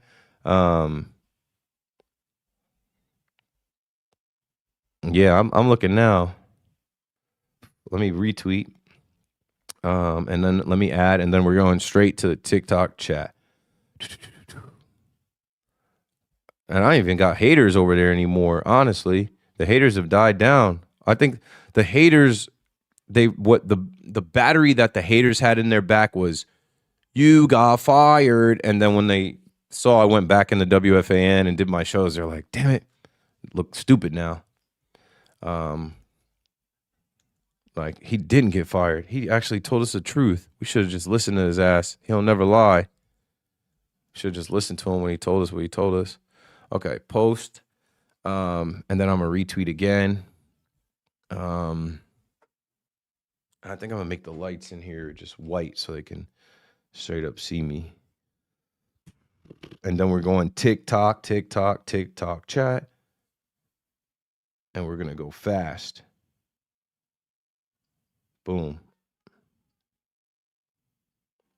Okay. Now, TikTok chat. And I'm going to move this TikTok chat right over to the middle because it's on my monitor. But it's halftime. So why not? Again, thank you, everybody, for watching. YouTube, Twitter, TikTok. It means a lot. I don't do this for the numbers. I do this for the community, like the community building. I do this for the connectivity, like connecting with people. I'm guessing we're all home. I'm guessing we're all kind of, doing the same thing, watching the game online, on our phones, chilling, hanging out. And I appreciate you giving me a minute or 10 minutes or this 90 minutes so far. Like I said, jokingly just now, like, where else are you going to get this? I will go from talking about the Bears-Packers rivalry to baseball, to racism in baseball, to, little me on the playground as a kid. So let's go back to the TikTok chat. I've got it right in front of me now. So I said, we'll start here. Adobo Poppy says, need you back on the fan. Listen, I don't get to make those calls. But again, like, I'm still under contract and I'm available, and they know that. Like, if they need me to fill in, if they need me to do a shift, I'll be there. Keith, who will the Jets take at number 2? Doubt it will be Moore. Is there an obvious non-QB? No, there isn't an obvious non-QB, and they need a QB. So take Trinidad James. Trinidad James is a rapper. Trinidad Chambliss. He's got to come out now. Or just take Dante Moore and say to hell with that game. Mendoza and IU beat the brakes off those boys. But the Jets need a young quarterback. They need a quarterback, not just a young quarterback. They have a young quarterback in Brady Cook. He's not the answer. They have to draft a quarterback. Keith, who will the Jets take at number 2? I read. We need the Yanks to do something. Glad to see you're doing well, Keith. Frankie, appreciate you, bro. I'm doing fantastic. We are blessed and highly favored around here. I cannot wait until a couple more months go by and we get back to the Yankee season so you guys can really see, what I can do and what I plan to do. And then what the Yankees are going to do or plan to do is probably nothing. They are content. The Yankees feel good with who and what they have. They feel like we won the most games in baseball. We won 94 games again like we did when we went to the World Series. A tiebreaker gave the Blue Jays the advantage on us, and they went to Game 7 of the World Series. We're good. But what I'll keep saying is no two seasons are alike, and if you're that comfortable, content, and casual, you're going to get got. Judge is one hard throw away from going on the IL. H&L Dre, gold all on my chain, gold on my watch. Don't believe me, just watch. Trinidad James keeps popping in my head whenever I say Trinidad Chambliss. Russ says Moore ain't it. He's not it. You do not want to make the mistake of drafting another West Coast quarterback coming out early. Mark Sanchez, Sam Darnold, Zach Wilson, Dante Moore. There's a pattern there. What if the Jets trade for Mac Jones, or you think they would just mess him up? I do not think Mac Jones will be the same Mac Jones under Kyle Shanahan that he was this year with the Jets under Darren Muji, Aaron Glenn, and Tanner Engstrand. No, the Jets are horrible with young QBs. Go buy a QB with an NFL record. Go pay Malik Willis. But you see what the problem is? They just paid Justin Fields $40 million, $30 million guaranteed. They also just took that dead cap hit with Aaron Rodgers. You can't keep burning money on a quarterback. You have to draft one. Kevin says, do you think Bichette is a good guy to pick up? Hell yeah. He can hit no matter what. And the Yankees always lack hitters when it matters the most. But the Yankees don't think that Bichette is the guy. So they said they checked on him, but that marriage is unlikely.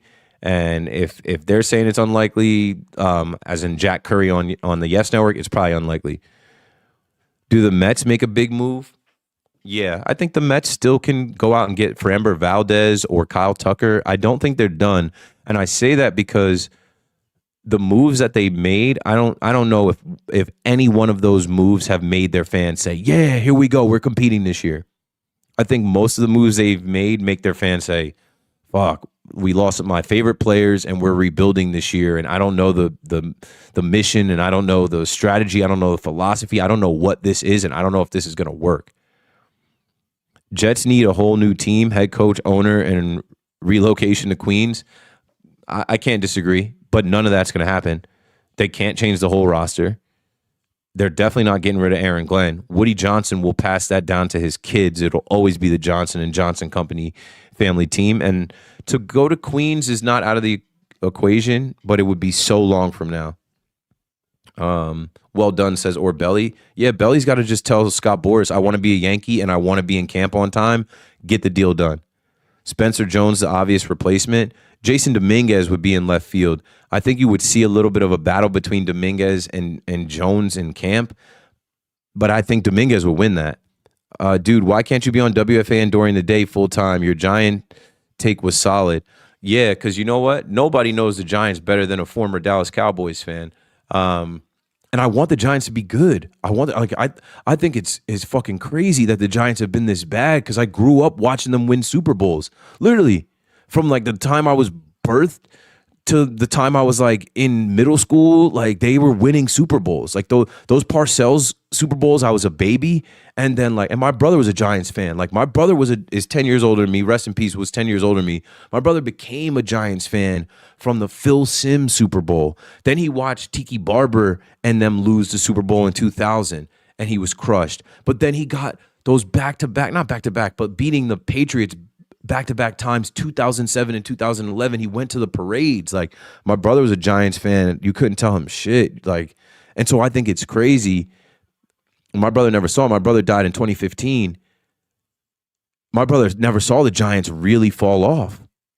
I think my brother would. I don't know what. My brother probably stopped watching them. He probably would have given them up. My brother probably would have stopped watching the Giants the way they are right now. If my brother was living through this last 11 years, he probably would have said, "I can't take it anymore." So why can't I be on during the day? Those spots are full. Boomer and Geo, Evan and Tiki, Carton, the Carton Show, Carton and C-Mac. Those spots are full during the day. Ed Murphy said, Bo may be a pivot if they can get Belly. Yo, Bo Bichette supposedly meeting in Philly on Monday, and Don Mattingly is signed there, and Don Mattingly's son is the GM. So you do the math. Bo Bichette is probably a Philadelphia Philly by Tuesday morning, straight up. Maybe even Monday night. Damn, let me see. I'm like, I moved this chat. Okay, here we go. Because now the chat's rolling in. HV37, you done shopping at the Goodwill? I don't know what that means. You've never seen me dress. I'm in the house right now with a Kith tee on that, like I was flexing on y'all before. This Kith tee alone was $175. Like, what are we talking about, bro? You haters sound dumb as shit. But I'll entertain you. Yeah, I shop at the Goodwill. Russ says, laughing my ass off. Ed goes, did I hear that correctly? Formerly Cowboys fan? Yeah, because when I was a kid, the first Super Bowl that I recalled was the Buffalo Bills losing to the Dallas Cowboys, and the Cowboys putting 50 on them. I'm old. And then by the time I, really was into it, the Cowboys beat the Steelers in the Super Bowl, and then they haven't been back to a conference championship since. So I have abandoned them. I'm an NFL free agent for three reasons. One, Jerry Jones made a deal with the devil. The Cowboys will never win. So what's the point? Two, my son was born And people were like, should we buy your son Dallas gear? Because they bought my son Yankees gear. And I'm like, hell no. We're not putting any Cowboys gear on him. I'm not putting that evil on him, Ricky Bobby.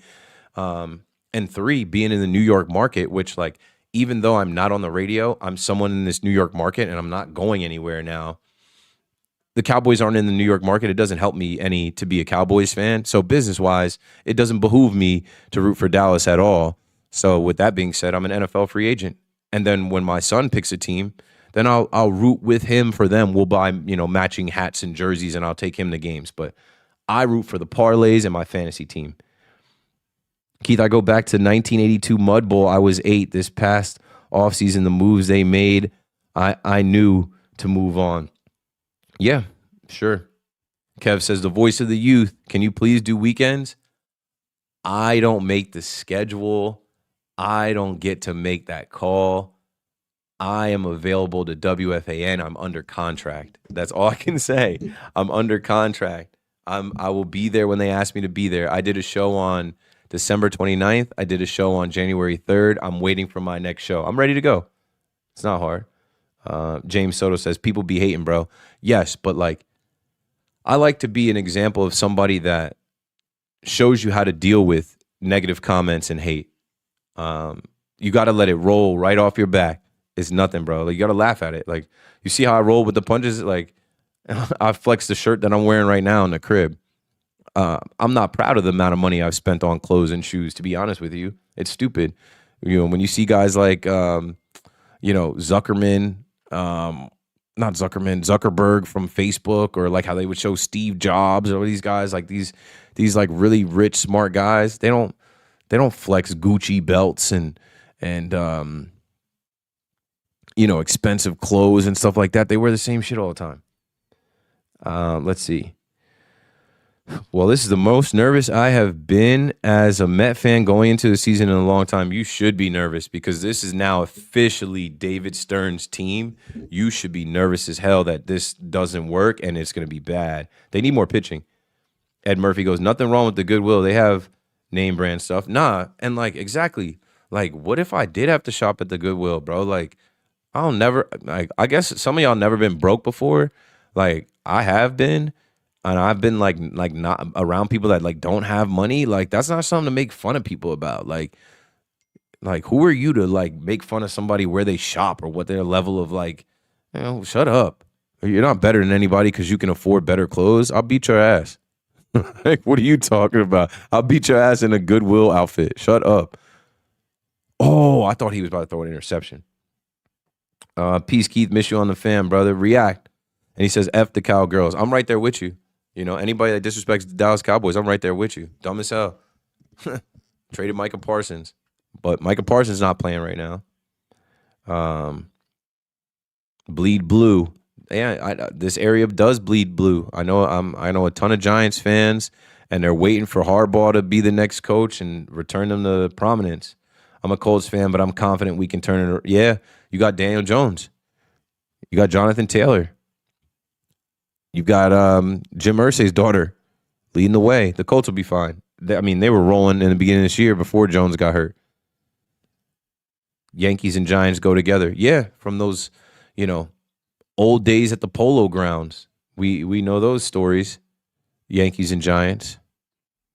Keith, off subject real quick. Do you like Tupac? More of a Biggie guy. When I was younger, I listened to some Tupac. He's not in my rotation now. I don't hate Tupac, but I don't put him up there with the greats. And I don't really put Biggie up there with the greats. I just think they were killed too young. And like hip hop is so old now. Like Jay-Z's catalog, Eminem's catalog, Lil Wayne's catalog, Nas's catalog. You can't stack Tupac and Biggie up against guys like that. They've got way more music, way more albums. Who's a player you think is going to get overpaid, and what team is going to be the desperate team? If I think there's a player that's probably going to get overpaid in this offseason, maybe Kyle Tucker, but I feel like he's the best guy on the market, so I don't even want to say that. YouTube, I see you guys still. I'm going back to YouTube now. Now we're approaching 1,000 between Twitter and YouTube. Ray and Pam going back and forth on the YouTube chat. My number ones. Appreciate y'all. Luca Lechosa says, I really thought Rodgers was the answer for the Jets. Yeah. Yeah, that was a good hype train. And you know what it was? It was Hard Knocks and the primetime games. I'm a 37-year-old Jets fan. I see nothing but broken promises and trash seasons. I'm sorry. Ryan Cassidy says, appreciate you, Keith. What's up, bro? Cashman, bring me Brendan Donovan now. Yeah, go ahead and make that move. Why not? You guys want to trade Jazz? You want to get Jazz up out of here? My thing with Jazz, bro, and I talked about this before. Like, I don't mind Jazz. I like Jazz as a player. He had a 30-30 season and he was hurt. But damn, bro, like the whole thing with him getting engaged, and congrats to him, I just didn't like the rollout. And I know it was unintentional. I did not like that whole rollout. I felt like it brought a lot of negative attention to him and even that young lady. And more importantly, I don't think the Yankees liked any of that at all. And so he even responded to somebody that said something like, do you see Judge doing stuff like this? And like, no one can be Aaron Judge. Like, Aaron Judge is like the perfect citizen and obviously the perfect baseball player. But yeah, Jazz could have kept all that shit low, bro. He could have went about that so differently. But he's young and he's on social media. Is that a fumble or is that a catch? I think it's incomplete. You know, that was my only thing with Jazz. I'm like, Jazz, you didn't help yourself, bro. You didn't help yourself, bro. Let me see. Now we're coming rapid fire. I don't see 75 wins with the Met rotation. I don't either. Who's a player you think? I said that already. Oh, did you see Darling on MLB Network? No, I didn't. I saw MLB Network did Shohei Ohtani Day the other day, 1-7, and I thought that was so corny. I was like, I haven't been watching since. Let's see. You kind of look like Jordan Love.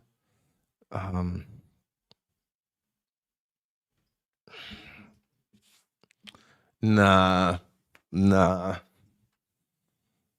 Maybe with my hair back, I look like Jordan Love because he's got the cornrows. But nah, he doesn't got the hair like this. Depending on who you ask, he might be a better looking dude. He's taller than me for sure. He's got to be like 6'4", 6'5". I'm 6'1", 6'2" with the shoe.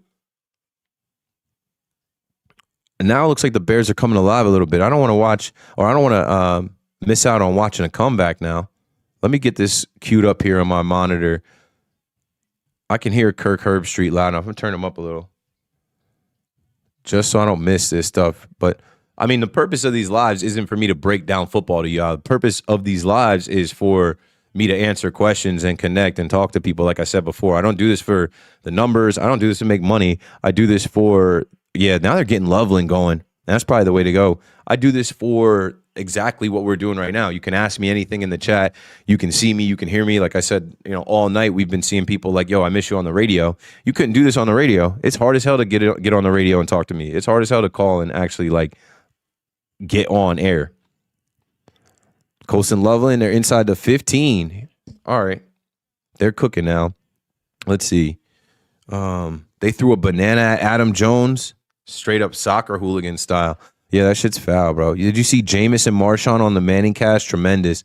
No, but they're great characters. I saw some of the clips. I wasn't watching the Manning cast live. I honestly rather watch like the game be called by Troy Aikman and Joe Buck than watch the Manning cast because like they do too much. It like distracts from the game. I like to watch football. Like I like to watch the game. Like I played college football and I played quarterback in college. And the first thing you got to do in college is the personnel, right? So like no huddle. Like if I'm seeing this coming from the sideline, right? What does this mean? Push-ups. Push-ups mean 20. 20 personnel. What's 20 personnel? 2 backs, 0 tight ends. That means there's 3 wide receivers. So right there alone as a quarterback, you see this coming in from the sideline. Hey, 20 personnel, 20 personnel. You know who's coming in. You know who your 3 receivers are, who your 2 backs are. And your 2 backs could be a fullback running back. It could be 2 running backs. But there's only a certain amount of formations that you're going to have in the offense where you can run 20 personnel. So that shrinks your play calls. You also know what play calls can come out of that, right? Like we would go Clemson. Clemson. Like this would be like the call for Clemson. Clemson would be, those three receivers would be in trips. I'm watching this game now. So like Clemson right would be trips right, and two. I think that's incomplete. Two running backs in the backfield, and you run like zone read to the right or something. And I don't even really remember our college plays. But what I'm telling you is, is Caleb Williams hurt? You better get him off the field. After playing college ball and learning football at a level of personnel, formations, and then as a quarterback, the first thing you would have to do when you come out of the huddle and you get set is two high or one high or none high. And if there's none high, it's man for the most part. If there's no safeties up there, probably man. And two high safeties, two high zone, or one high, it could be fucking anything. Like once I got from high school to college and I started seeing football like that, I can't not watch NFL and college games without looking at how many safeties there are and what's the personnel on offense and defense. I don't know if you guys do that too, but like that's what I mean with the Manning cast. And they do break down some football stuff, but when I'm watching the game, I'm always looking at how many receivers are in the game, how many tight ends, how many running backs, how many safeties are up top, and are they in man or zone? And the NFL is so complex. They do a crazy job at disguising. I could never have played in the NFL. Let's see. TikTok chat is going. We're about to hit 1,000. We're at over 1,000 people watching. So like something else I tell people too, right? People are like, oh, you only got 1,000 people watching, which that sounds stupid. Nobody would say that. They say that was if it was 10. But if 1,000 people showed up at your house to watch you sit in your house and watch football and hold a baseball bat and talk about formations and stuff, like that'd be alarming. That's a lot of people to show up. K-Mac, never slip, never fat, never. You'll never see me fat. I'll be an old man and I'll be in shape. We're not extending him trade now, talking about Jazz. Do you regret making fun of that Indian caller? It wasn't an Indian caller. It was a Jamaican caller, and his name was Chippy from Queens. And no, I don't regret it at all. I just mocked his accent, and he called back, and we're all good. And that was just something that went viral, and people wrote articles about, and it didn't matter. Hey, sir, how's your day going? Good. Next thing I'm about to hit the melatonin, magnesium. I'm going to take it down. How much run did you get in college at QB? None. I was third string, but I was young. I was a redshirt freshman at James Madison University, and my prerogative was to get drunk and try and hook up with girls more so than be the starting quarterback. I was on a free ride. What college did you go to? What position you play? What scholarships did you have? Write it in the chat for us while you're at it. Keith, honestly, I'm just learning watching you. People think it's easy to be behind the mic. I know. And they couldn't entertain for an hour, let alone 90 minutes to 2 hours or however long this has been. Check the Charlotte Hornets score. Now I have to. Now I have to see why the freaking Charlotte Hornets are... What, are they getting their ass kicked? Are they getting smoked? 39-8. They're doing the smoking. They lead 39-8 over the Jazz. I have not been that deep in the NBA. I'm a Nets fan. I've been happy with the Nets as far as like they're competitive and they're winning and they're not completely tanking, but like I haven't been. I've been watching some of the Knicks games. Like I said, I know that since the NBA Cup they've kind of fallen off a bit, but I am in the NFL world right now. I am in a football head world, and some baseball offseason. And we'll get back to the TikTok chat. I just had to show some love. Some people were popping in. Now we're over 1,000 on Twitter and on YouTube. Yeah. 6 years is good enough for me. I'm scared to even do 6. So am I, because look at DJ LeMahieu. DJ LeMahieu is still being paid by the Yankees. He was cooked after 3. So to give Belly, even though Belly's a better athlete, to give Belly a 6-year contract at 31 years old, like I don't want to see 37-year-old Bellinger on this team. He won't be running the outfield like that. That'll be your first baseman. Let me see. I'm about to go back to the TikTok. I curved my one hater on YouTube. I asked him what college did he go to, what scholarships did he had. I had 10. I went to 2 colleges on a full football scholarship. I played quarterback and receiver, did some kick return, punt return, neither here nor there. But it's funny, like people will try to use your own achievements against you, and they can't list one of their own achievements. They don't even have a good day in gym class that they can recall. All right, back to TikTok. Let's see here. There was some good stuff coming into the TikTok, but it was rolling. We've got over 3,000 TikTok views. Appreciate the love, and shout out to my guy H&L Dre, who's holding it down. I think he's my only mod over there on TikTok. So if there's anybody in TikTok that wants to make it a regular thing and be like a moderator, I could hook you up. Even if you hated on me, even I get it. You know, it's easy to hate. Like you're watching a live and you're like, this guy fucking sucks. It's just easy to hit send. I get it. Let me see where we were. Where were we at right here? Jeff Pearl wrote a book I just bought on Tupac. Yeah, okay. What team do you think will win the World Baseball Classic? Not the Dominicans, because they're not ready, but their team is stacked. I'd like to see the Dominicans, but they're not ready to play in March. I wouldn't be surprised if the Japanese are good again. I'll go with Team USA. The Americans. Aaron Judge is on the team this year. Team USA. What you think of the rookie Yegor Zhouman? I like him. He's got moxie. He's got the clutch gene. He didn't do anything until it turned to winning time, and we should have won that game against the Magic the other night. That was the most fun Nets loss I've probably ever seen. Your thoughts on Harbaugh? Mara Modest, like paying coaches? They're going to pay this guy whatever he wants. Mara's health isn't good. Who knows how long he has on this earth? He's got to get this right. Look at what has happened. Harbaugh has become available. And Harbaugh, he's not going to coach the Giants for another 15 years, maybe 10 at the most at his age. You know what I'm saying? So, like, go pay the guy. It's really going to be like a 5-year contract. Pay the guy what he wants.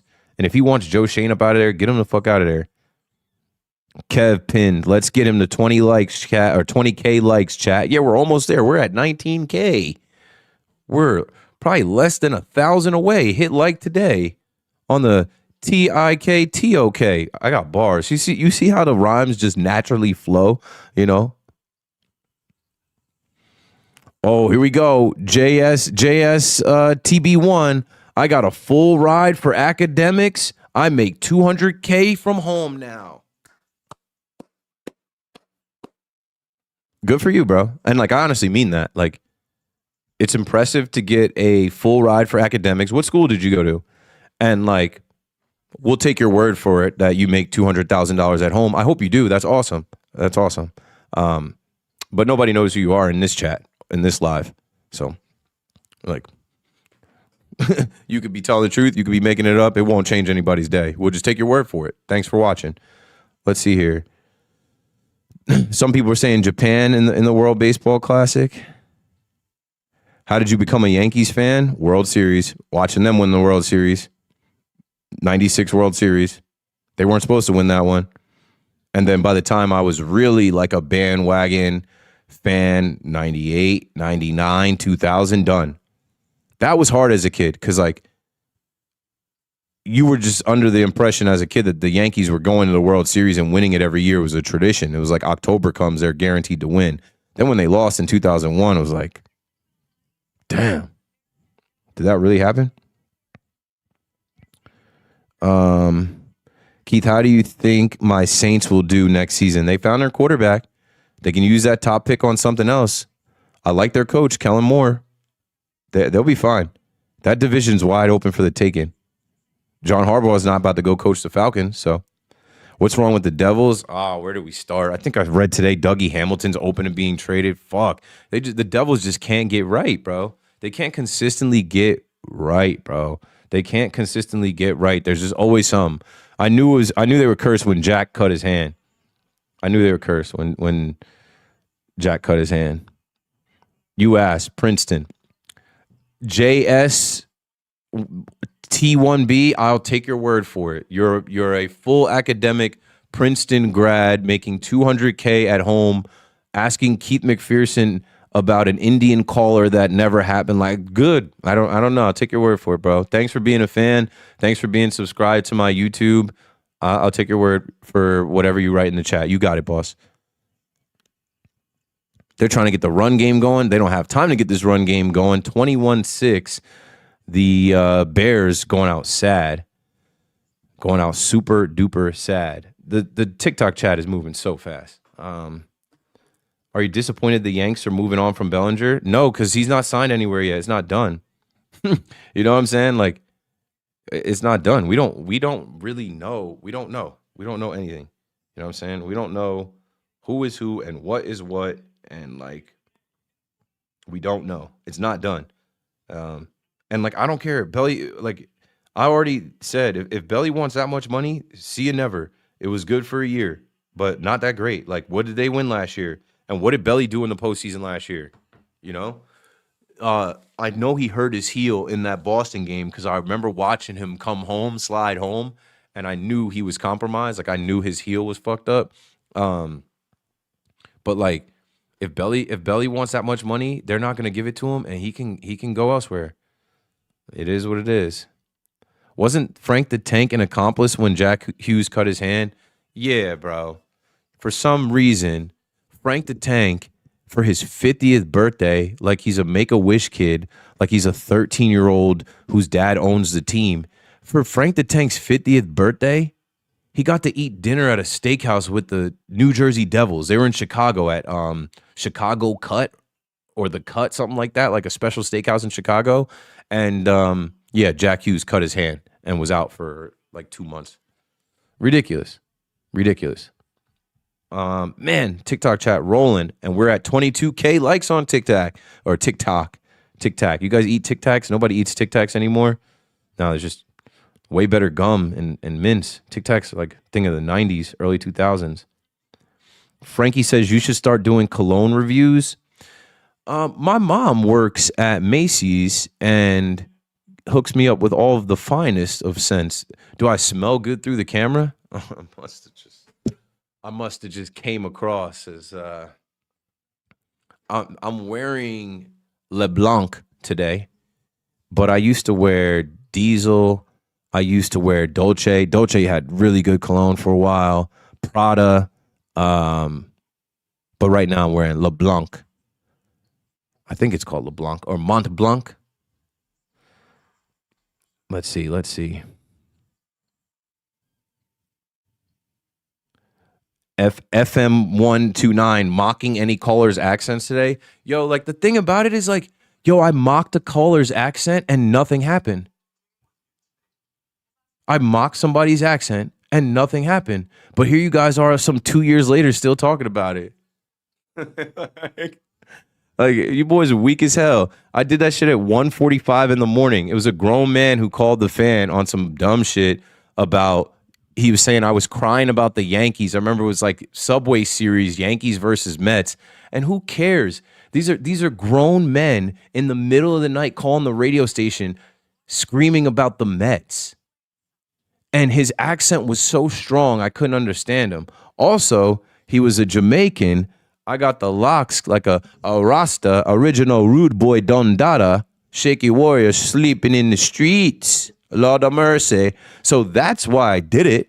Like, honestly, the girl who was twisting my hair is a Jamaican. I was going up to Harlem. I was with the Jamaicans all the time. So when the Jamaican caller called and said what he said, I didn't even think about it at 1:45 in the morning.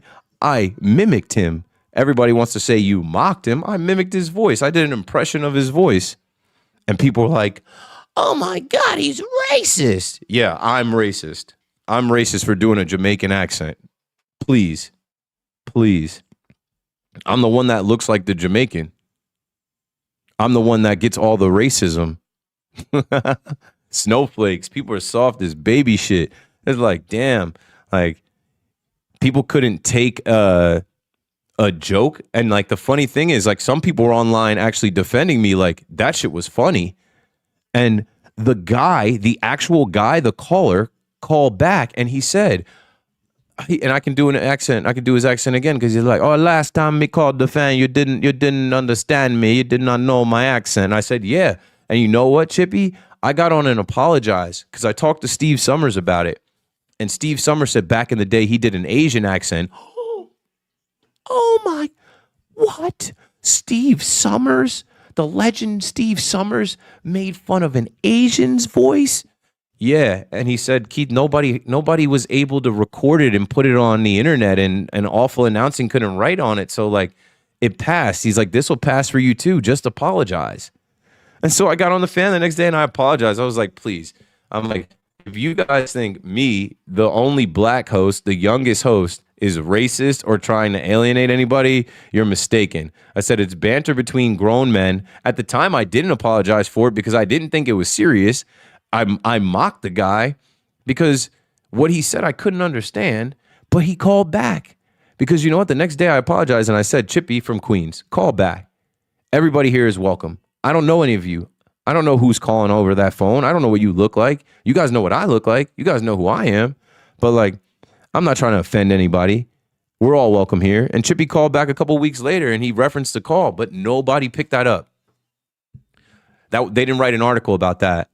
And you bozos that think like, you gotta be a fucking idiot if you think that like, one, nothing happened. If you think that like bringing that up towards me now does anything to me now, it doesn't. I don't care.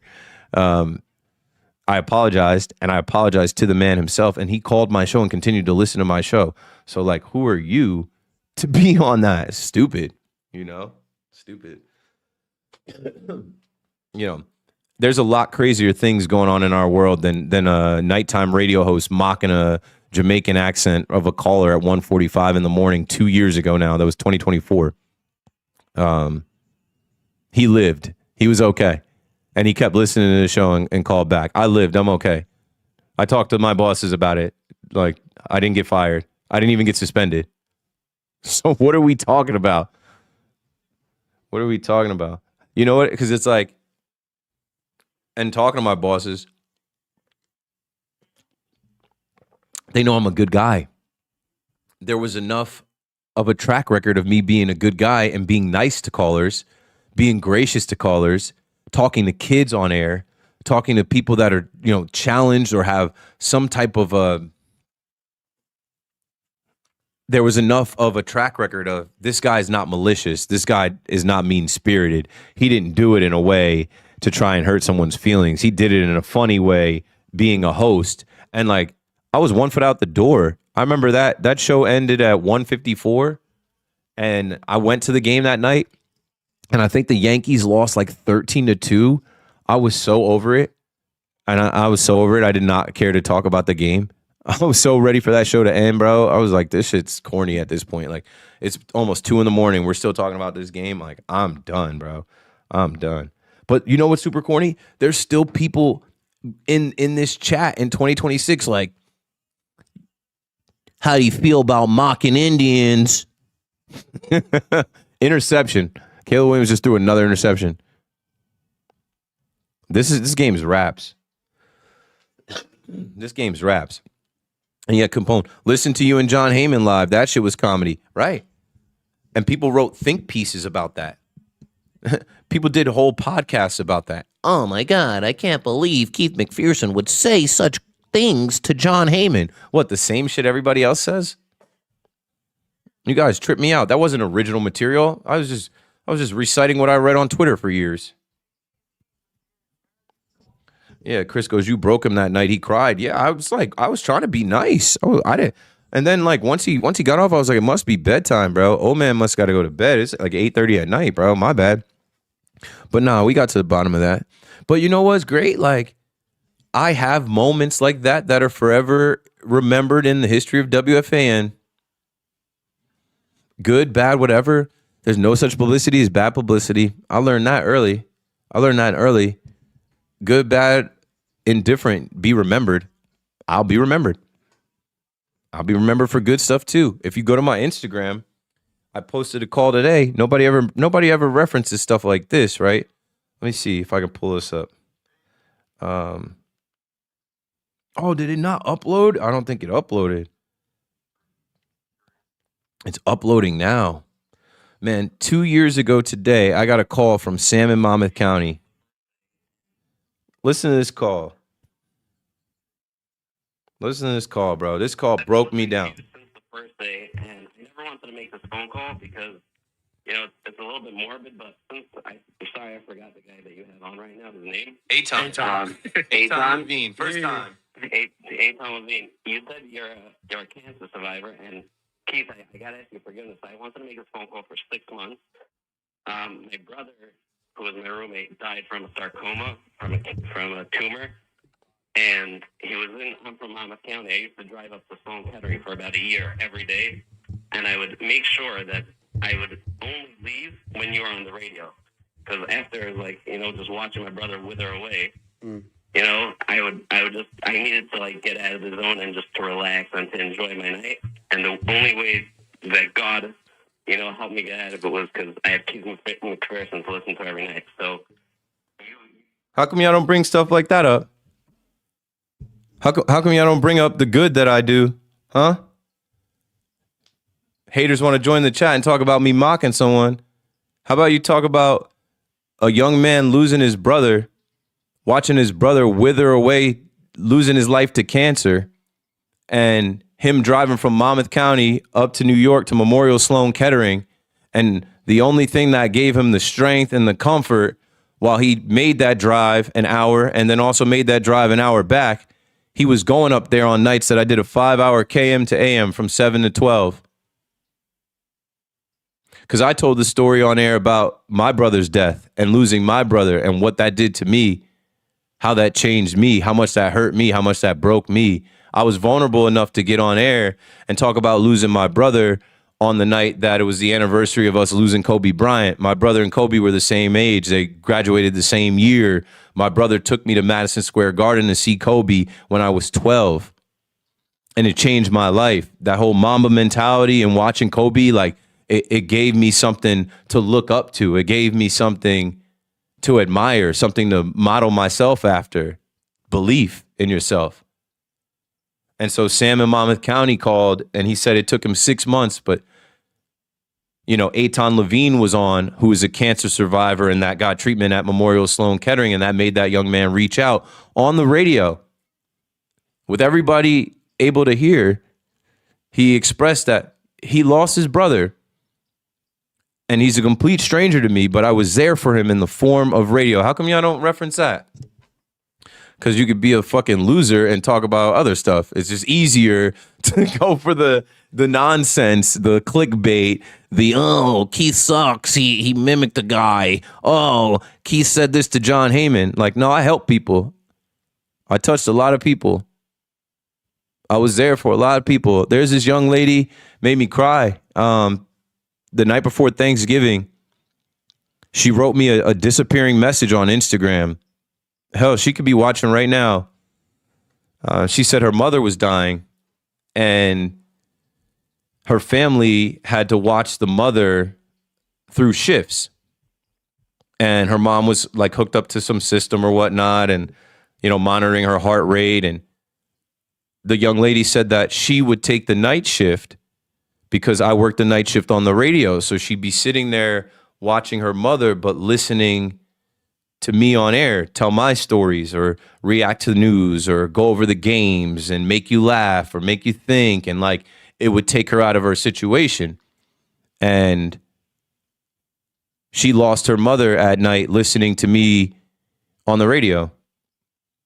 And I was there for her in a way that, like, she's like, I don't know how to tell you this, but like, you're forever in my heart and in my life because I went through that traumatic experience for weeks of losing my mother and then lost her, and you were a friend to me. You were there for me, you know? Or maybe you don't know. Maybe you never heard me on the radio. Maybe you're just hearing me for the first time now. Maybe you're just a troll. Maybe you're just whatever. But like, it's deeper than rap, and I know that. I know that, and that's why I don't mind I don't mind the couple negative things. So like you shop at the Goodwill, or you mock the caller, or you're in your mom's basement, or you got fired. That's fine. Because there are way more people out there that are like, no, that's my guy. I rock with that dude. No, that's my guy. He's the best. No, that's my guy. Wherever Keith goes, whatever Keith does, I will watch, I will listen, I will support. I like him. He's got me. So appreciate y'all for real. Now we're rolling. Now we got like over 1,100 between Twitter and YouTube. We're getting close to the fourth quarter. Now we've got 27,000 likes on TikTok. And I could keep telling stories all day and answering the chat, you know? Where else are you going to get football conversation, baseball offseason conversation, me telling you about some college football stuff? I got recruited by Princeton, JS1, T1B. You got potential. You just got to change the attitude. Doesn't work, mainstream, little bro. You can't little bro me. Nobody knows you. Write your government name in the chat. I am mainstream. What are you talking about? I was on New York Market 1, WFAN for 4 years. I was on MOB Network. I'm going to keep doing this. I am mainstream. I'm only going to get bigger and better. You can't little bro me. You can't give me, like Kanye said, you cannot give me any advice. I don't know you, bro. You're in my chat. You're watching my live. I'm at the crib. I appreciate you, though. Hit like. Send a super chat before I put your ass in timeout. Ban user, delete all comments. 200K Princeton grad. Yeah, I got recruited by Princeton. I wasn't trying to go to the Ivy League and play. Shout out to them, though. Shout out to Jersey. Shout out to everybody on the TikTok holding it down. TikTok's going crazy. Let me see if I can get anything good out of the TikTok chat. The Twitter chat, somebody from Twitter send something in the chat. The Twitter chat is quiet. The YouTube is there.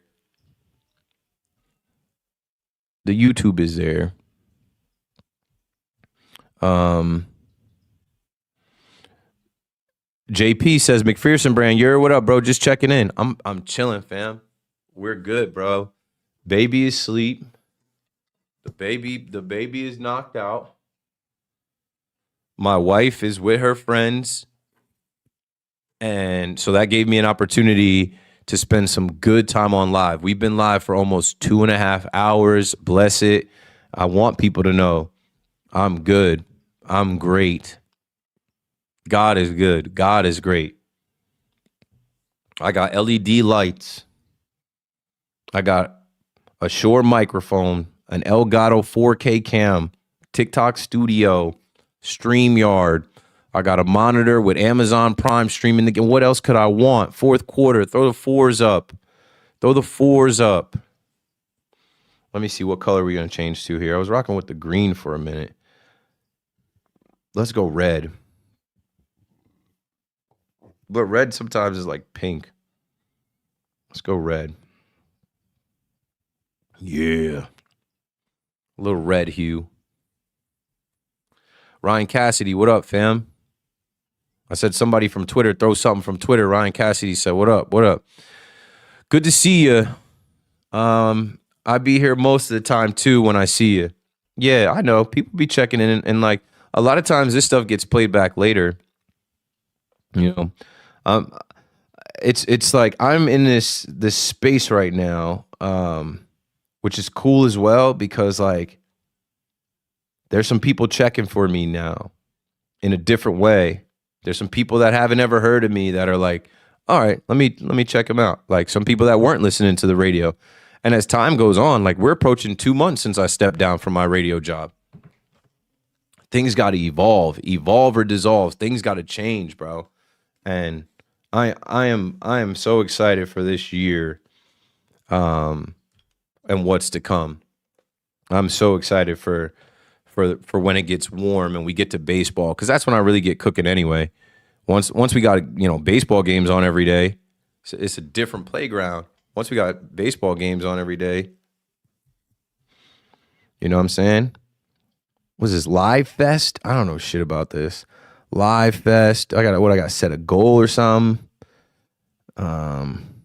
Add gift goal. Let's see. You're doing great. Check back here for tailored suggestions next time. Yeah, I don't know how to do this stuff. Highlight. Mobile preview. Oh, okay. Okay, I see. I don't need a mobile preview, though. I'm just trying to get better at the TikTok because I do have some of these meetings and they're like, why no TikTok? And I'm like, I'm on TikTok. I have now 5,800 followers.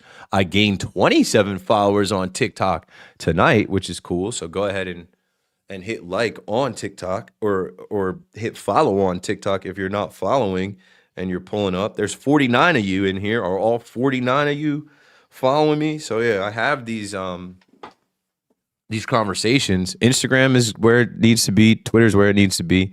Got to build up YouTube and TikTok a little more this year. Doing influencer marketing deals, that comes up because they want to know reach and they want to know, if you're going to be consistent, if you're going to put stuff out. Let me check my text.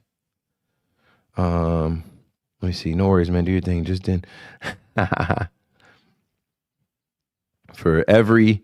boy's like, he was trying to get the parlays. And I was like, I don't got no parlays tonight, bro. I did not. I was on daddy duty. I did not cook parlays. He's like, you be hitting these plus 3,000 parlays for every one of those. There's 50 duds. That's the thing about betting. You got to lose to know how to win. And the Bears are losing. Caleb Williams with the play action pass. They just don't have it, bro. And I give credit to the Packers defense. All right, let's see. Keith, I sat behind you during Soto's first game back in the Bronx behind the Mets dugout. User 282940509373. Good to see you again. I don't recall. It was definitely me. I'm sure it was me. You switched your seat after the second inning. Yeah, because I always feel like I don't own those seats. And anytime you see me in Yankee Stadium, I have more than one ticket in my phone. Anytime. I'm trying to think. If you saw me behind the Mets dugout, that was probably my WFAN seat. I probably went back to the bleachers because the bleachers be lit. A lot of times I have access to the suites. I think this year is going to be the year because the Yankees be watching me. Like, the Yankees got eyes on me in there. I think this is going to be the year that I lay low. Like, I actually will go to my assigned seat like I'm in school and sit there the whole game. I'm not even drinking this year. I'm doing sober January right now. I'm done drinking. I'm trying to be jacked, bro. I'm trying to be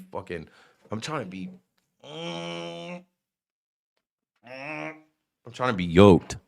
And at my age, the alcohol doesn't help. So I'll see you guys at Yankee Stadium, but I won't be moving around the way I used to. Where do the Yankees go after the Belly deal not going to happen? Pitching, bullpen, and maybe another starter trade. Maybe they go get Austin Hayes. They won't go get Tatis. And they'll let Dominguez play left field straight up. They did it last year.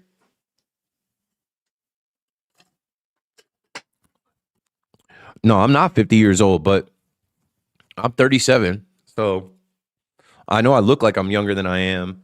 I'm proud to be the age that I'm at. And a lot of that, fountain of youth is I'm in the gym running 2 miles a day. I'm in the gym lifting weights. Like, I'm in here lifting weights, bro. I'm in here like, that iron, bro. The iron, you need it. I got a son. I want to live. I want to live. When I'm 50, I'll introduce my sons live. You guys can watch him. Who's this in the chat? Michael Balos. My cabby's down. You mean your Cubbies? Your Bears? Watching Big Keith. Hey, appreciate you, bro. Keith, you going to Fanatics Fest this year? I am. We're going to do some content, and we're going to rove. I'm going to tap in with Michael Rubin and those guys. Stay tuned for that.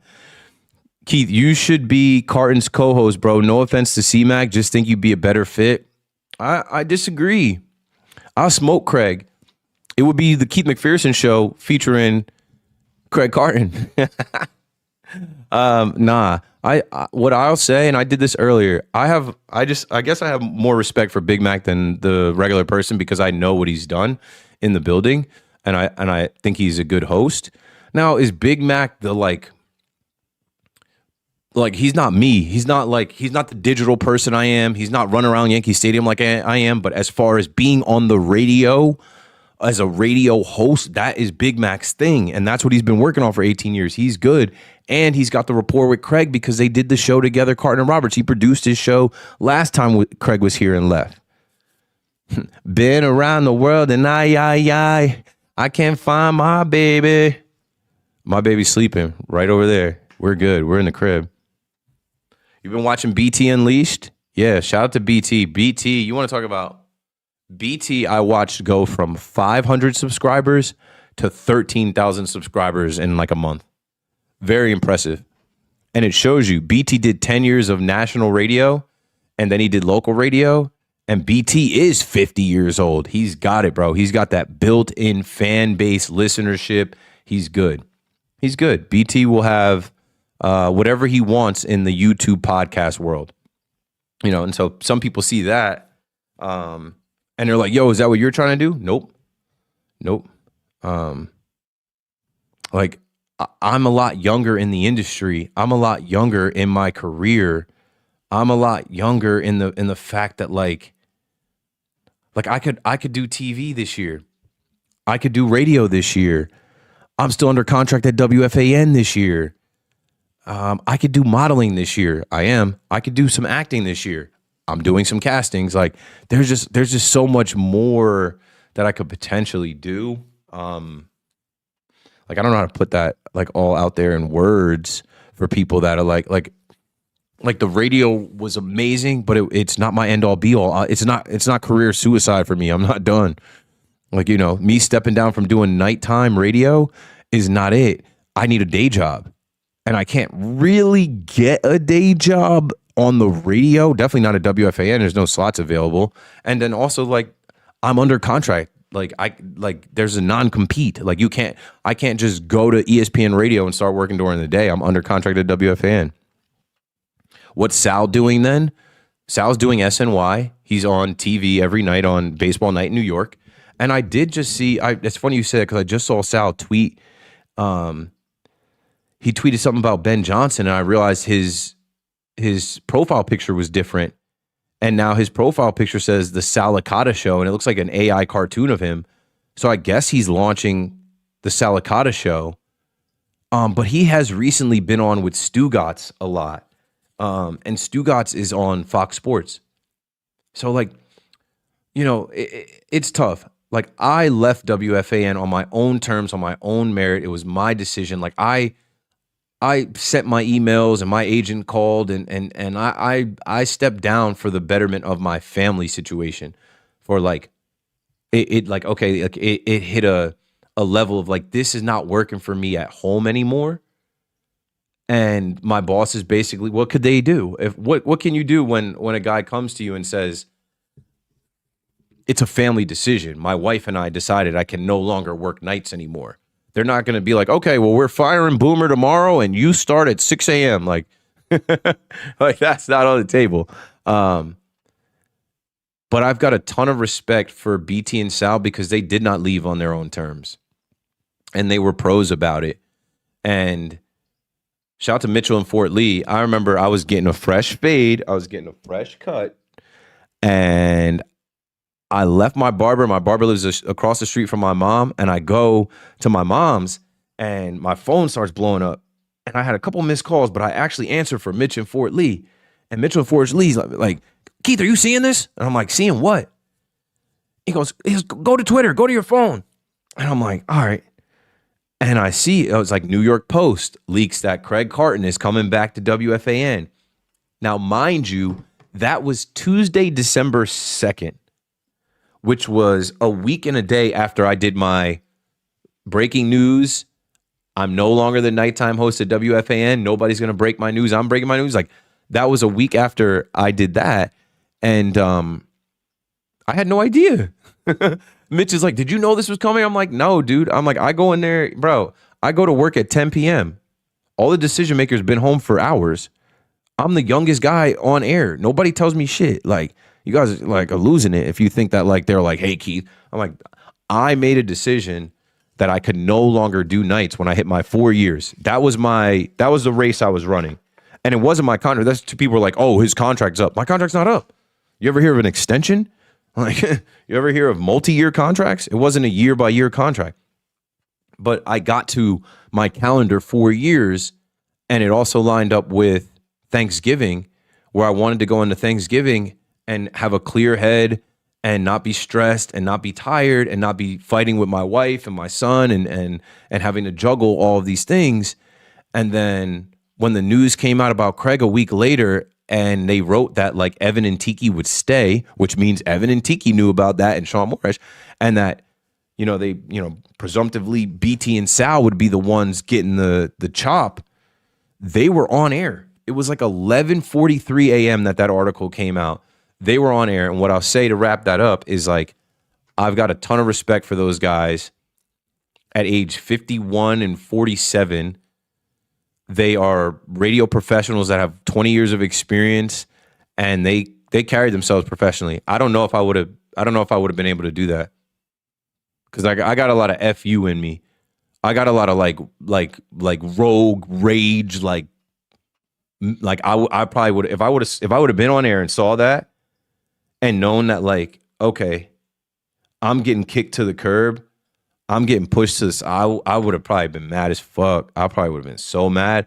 I would have been like, wow. I would have addressed it. They didn't even speak on it. They just kept doing their show. That's why I respect those dudes, bro. BT and Sal have a show coming up. Let me pull it up so I can. I will promote for them for free. They have a show coming up in Red Bank. My stomping grounds, my hometown area where I grew up. Aaron Boone will be there, and I'll be there too. Let me pull this up right now and put this on the screen to help promote for those guys. Their show, I hope, does great numbers. I hope they've sold a bunch of tickets. I hope they kill it. I hope they absolutely smoke it, man. Because they got a raw deal, but it's business. It's not personal. We always knew Craig was coming back. We just didn't know when. So, boom. BT and Sal, a celebration of the true voices of New York sports with very special guest Aaron Boone. That is coming up at the Count Basie Center for the Arts on Thursday, January 22nd at 7:30. Let me go to buy tickets. I don't even know how much the tickets cost. I'm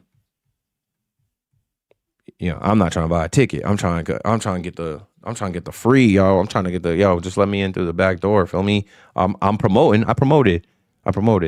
Okay, I see how it's set up. There's a stage, there's a floor, there's a right balcony. Okay, I see how this is set up. Tickets. The cheapest tickets available are $100. The most expensive tickets are $271. Damn. I didn't know it was that crazy. I don't know. I know they was doing it like that. Kanye West performing or something? That's crazy. I didn't know it was that much. But obviously people are buying them, and I bet there were cheaper tickets. But they sold out. So now the cheapest ticket to get in is $97. Now this John right here, this is a different kind of thing right here. You see this flyer right here? I'm putting it on TikTok first. Content Creator Roundtable. Let me make my brightness a little more. Content Creator Roundtable, hosted by Keith McPherson, as seen on MLB Network and WFAN in the West Village, Saturday, January 24th, 2 p.m. to 5 at Bleecker Trading. Let me just send this and put this on the screen. If you guys want to come out and vibe with me, if you guys want to come out and meet me, if you guys want to meet other like-minded individuals, content creators in the sports world in New York City, you don't need a ticket. We're not moving like that. It's free. Again, it's about vibes. It's about community. It's about togetherness. It's about doing things in the new year. I'm about to throw this on the YouTube and the Twitter so you guys can see, and I'll explain a little more about it. So the guys at Bleecker Trading, solid. I met them at a career day. I did a career day up in Washington Heights where, you talk to young kids about your career and what it took to get there from when you were 13 like them to now. And honestly, none of those kids knew what a radio was. None of them knew what a radio host was. Luckily, I brought my MacBook and I was able to pull up some of my videos, some of my content creation, and show them numbers of some videos that I've put out that have hundreds of thousands of views. And then they were like, oh, cool. You're an influencer. You're a content creator. Yeah. They knew what that was. So the guys at Bleecker Trading, they have an awesome spot on Christopher Columbus. On Christopher Street. Christopher Columbus is in Jersey City. On Christopher Street. And we're going to go there. And the first thing is going to be just like a cocktail hour, but there's not going to be cocktails. It's just going to be like walk in, get settled, like a reception, meet and greet, rub shoulders, see who you know, see who you don't know, shake a hand, meet a friend, shake a hand, meet a friend. You walk in the building, you see someone you don't know, put your hand out. Hey, I'm Keith McPherson. Nice to meet you. Where you from? What you do? What you into? Cool, bet. DeAndre Swift, can he get in the end zone? He does. Touchdown. We've got a game, folks. With 10 minutes left, we've got a game. Good, because I'm still live. We'll get there. So the first part will probably just be like getting people in the door and getting people settled. The second part is going to be like a live podcast. I will bring my mic and I will bring my speaker, and it's going to feel like a podcast, but I want it to be just like me getting on the mic. Hey, everybody, welcome to Bleecker Trading. Welcome to the first content creator roundtable of the year. We're going to try and do these multiple times this year, but I'm Keith McPherson. I'm kicking off this first one, and I want to connect with all of you and tell you what creating content has done for me. I don't have any nepotism. My dad didn't do any of this to help me. My mom didn't put my name on top of resumes. I did this on my own through creating content. I started off as a social media manager anonymously, quietly in New York City, working for MTV, Fubo TV, Rock Nation, bigger brands. And once I learned how to edit videos, once I learned how to write copy, once I learned how to schedule posts and attack the algorithm, I realized I could do that for myself. And once I realized I could do that for myself, I took a chance and quit my job. And I started making vlogs, and I started making podcasts, and I started putting myself out there every day. And before you know it, I have followers. And before you know it, the Yes Network gave me my own commercial series. And before you know it, you know what I'm saying? Like, I got to the radio. Before you know it, I was on MLB Network. And all of that came through making content. If I could do it, you could do it too. Boom. And then from there, we'll open it up to questions. We'll open it up to content creation. The last hour is going to be, hey, you guys want to interview me? I got you. You guys want to do a collab with me? Trivia, get your mics out, get your tripods out. Let's create some stuff and put it out there into the world. That is what you will get when you come to Bleecker Trading 2 weeks from today for my content creator round table with the good folks at Bleecker Trading. So, yeah, I see 21-16. And if you look, I got the score up here. So you don't even got to throw it in the chat. We got a game here, folks. George's dad is in here. George telling me Bregman to the Cubs. Is that breaking news? Did that happen while we're in here? Let me go to Twitter. Let me go to the tweets. George's dad, definitely bring him. And I'm glad that you're in here. George already messaged me. Wow.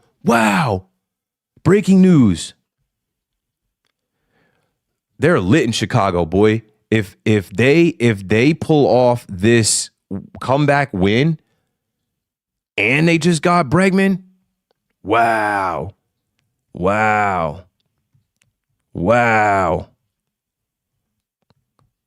And good for us. He's out of the division. Yankee fans, good for us. He's out of the league. Here he goes, folks. Ready? In 5, 4, 3, 2. Breaking news from ESPN. Third baseman Alex Bregman and the Chicago Cubs are in agreement on a 5-year, $175 million contract. Let me text my boy Mike. Bregman to the Cubbies. Bregman to the Cubbies. Good. Get him up out of Boston. Good. I'm texting my boy right now. He probably already knew. He's probably my boy Mike is probably at the he's probably at this game. Did they just cough up the ball?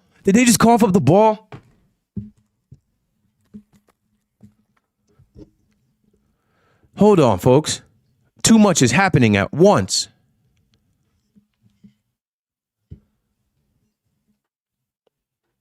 Who's got the football? It belongs to the Packers.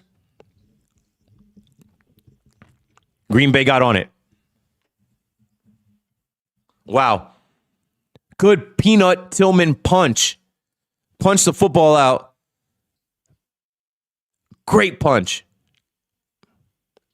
But Green Bay recovers. All right, anyway, let me finish my thought here with Breggs. So they just gave Bregman $35 million a year.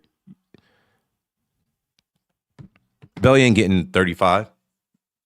Oh, Bregman's also Scott Boras' client. So we're closer, folks. Let me take this down now. But anyway, to finish this, breaking news. Third baseman Alex Bregman and the Chicago Cubs are in agreement on a 5-year, $75 million contract. That's $35 million AAV. And Jeff Passan was the first on it. So we can remove that. And we can get your reactions and thoughts and immediate, things around Bregman to the Cubs. What do the Red Sox do now? How do the Boston Red Sox pivot? Shout out to George's dad. Now that you heard my spiel, you can tell George, and you just know what you're bringing your son to, and your son is great.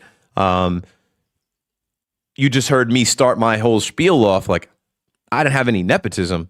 Not even have any nepotism. Like I didn't even have my dad that would bring me to Bleecker Trading for a content creator event. So shout out to George and his dad Christopher in the chat. Bye-bye and good riddance. Yeah, get Bregman up out of here because he's a tough out. He's a cheater, but he's a tough out. The Cubs are better, and the Cubs are going for it. The Cubs are going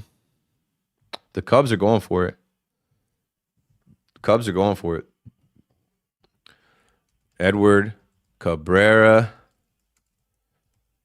Now this. Go Cubs, go. Bear down.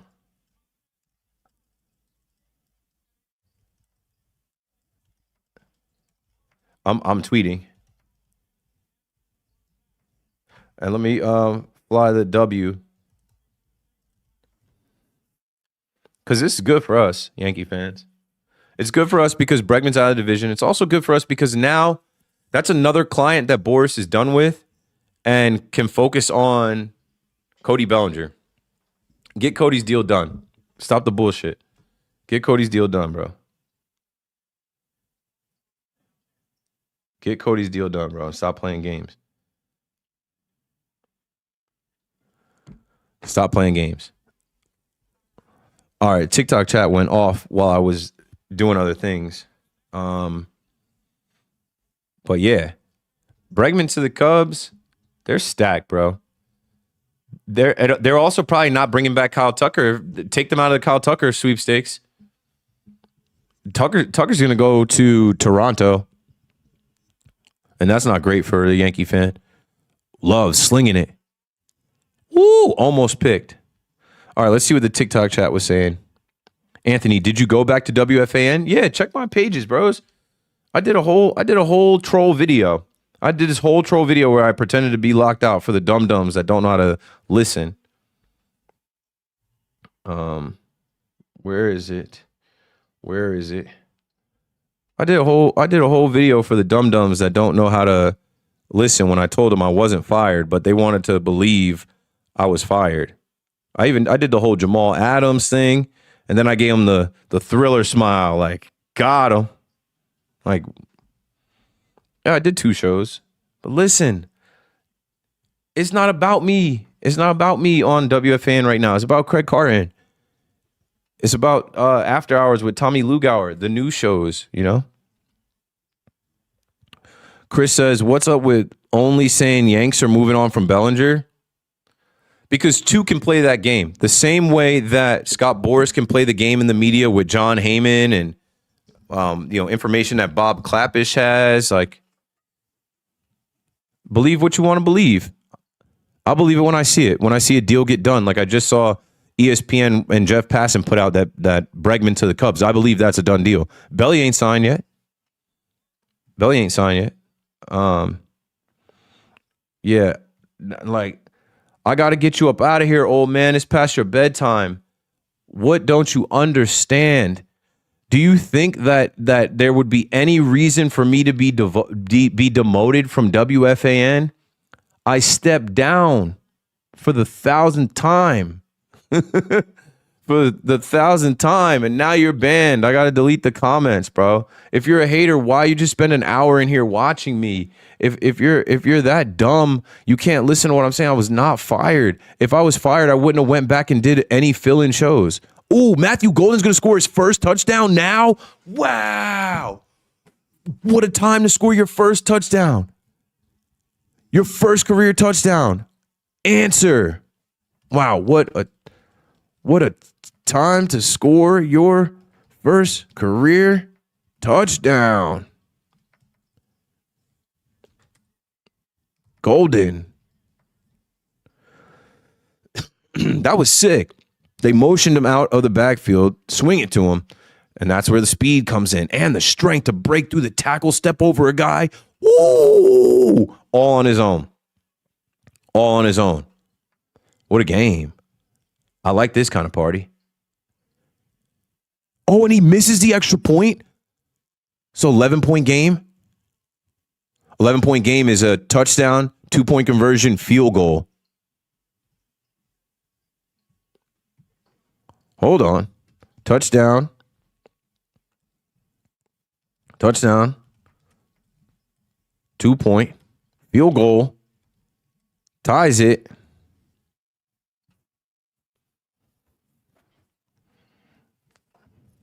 Are the Bears going to move into a dome? They're trying to. They're trying to. I mean, the Chiefs are on their way.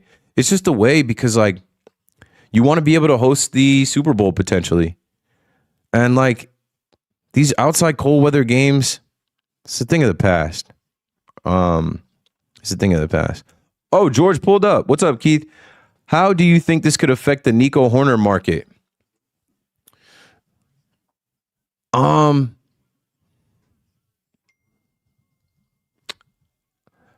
I don't know. I think they could be more inclined to trade him potentially. I'm trying to think about the Cubs team.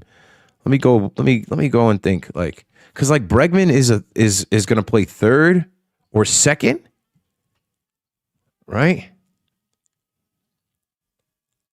I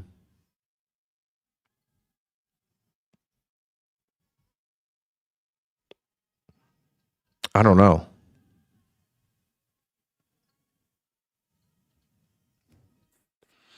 But I don't know.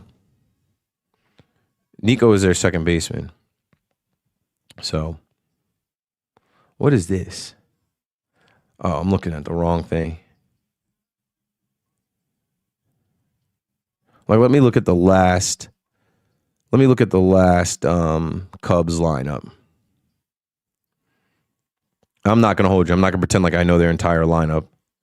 I know who's on their team, but I don't know exactly how they line them up. Nico plays second base, and Matt Shaw was at third base. But like,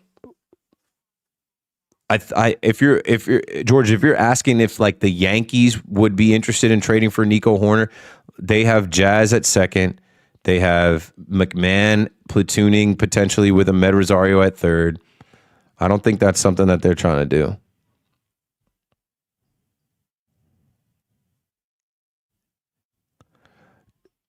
T3ND says, damn, it's NFL playoffs. Why baseball talk? What?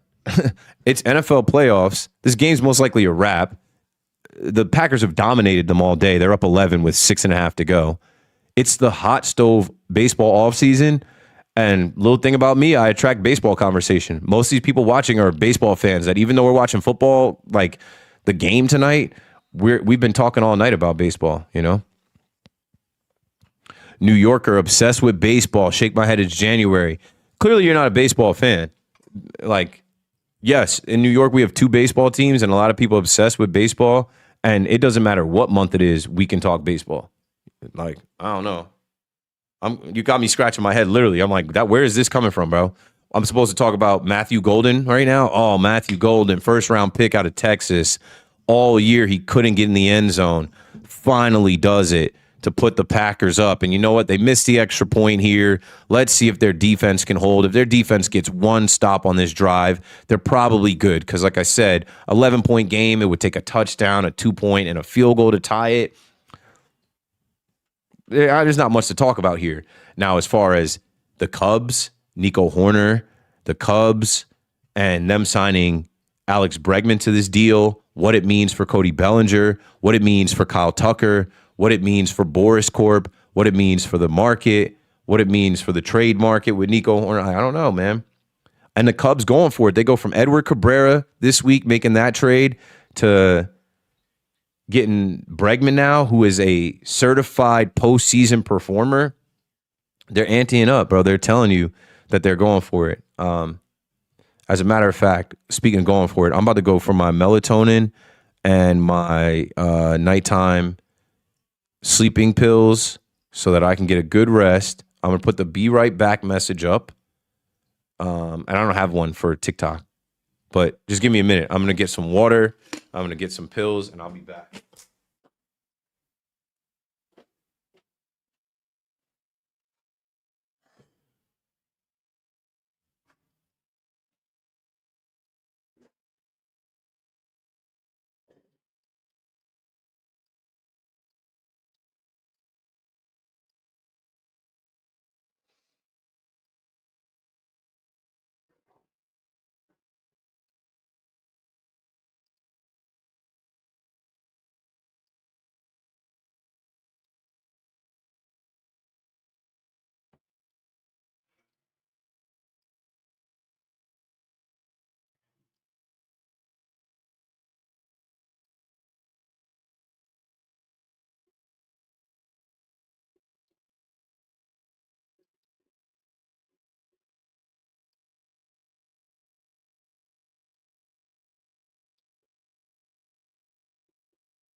5 minutes left in the game. Baby boy resting peacefully. Quiet on the home front. Wifey gone. Live with your guy, KM, Keith McPherson here. Formerly of the Fan. Not fired, not demoted. Couldn't work at night anymore. Simple as that. Couldn't work at night anymore. Not Monday through Friday. Not till 2 a.m. Nowhere, honestly.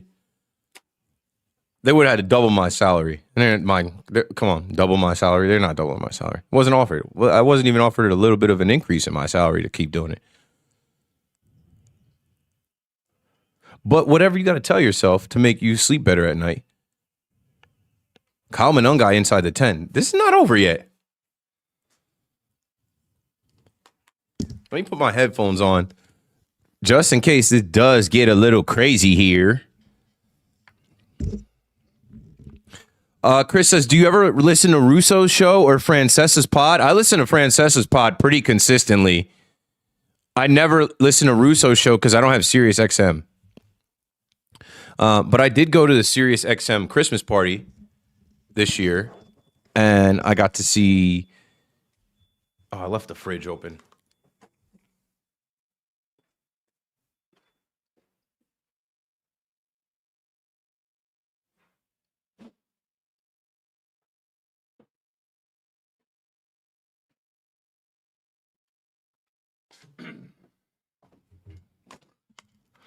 Anyway, I did go to the Sirius XM holiday party this year, and touchdown. Olamide Zaccheaus. Hey, fuck it up. Not done. Let's see if they can get this 2-point conversion. Yeah, but I did go to Damon Amendolara, Mike Babchick, and those guys from Mad Dog Radio. I went and hung out with them at their Christmas party this year, which was cool. So shout out to Sirius XM, Mad Dog Radio. I have nothing against them. I don't have Sirius to listen to them, and I'm not about to pay for that. Ain't nobody got time for that. Okay, let's see what they do here. They've got Smythe in the game, Cole Kmet in the game, and Loveland in the game. So 3 tight ends. You know how I said I'm always looking at personnel? 3 tight ends in the game, no wide receivers. They got an extra tackle in the game. They have an extra tackle in the game as well.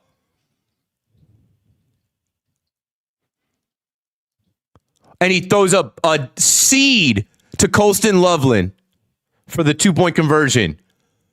The Chicago Bears are a field goal away from tying this thing. Hold on. Tommy Brancato. What's up, Tommy? You know me, talking sports and life and being real and transparent, never hiding, never lying. Authentic, real name, no gimmicks. And we're rolling now, so I got to keep the live going. We've got a lot of people died off on YouTube, but still TikTok has picked up. So we've got 1,254 folks watching on YouTube and Twitter combined, plus another 23. So we're looking good. We're looking good as far as the audience. Hello again. It is Saturday night. We're watching the wild card game. It's a good game. It's not over yet. We're also talking about Alex Bregman. We're talking about, hey, Stacy's in here. What's up, Stacy? Hope you're doing well. See you at Yankee Stadium whenever you make it back. Yeah, we're also talking baseball too. I didn't mean to offend my guy in the chat.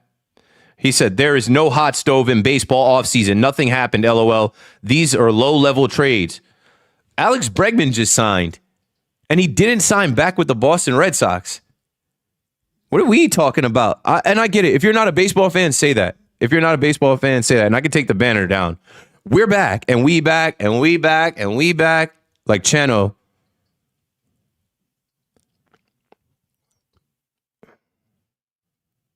Jacobs better hold on to the ball.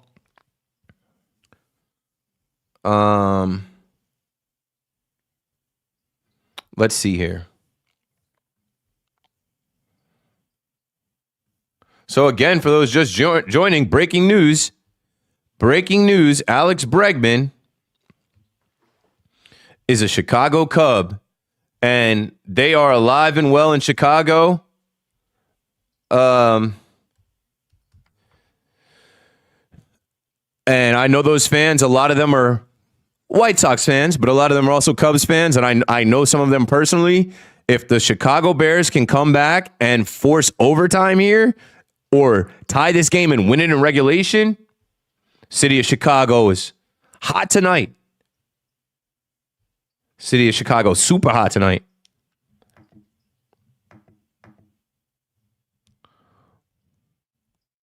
Yeah, now they got a little bit of energy. They got a little bit more of a boost, it seems.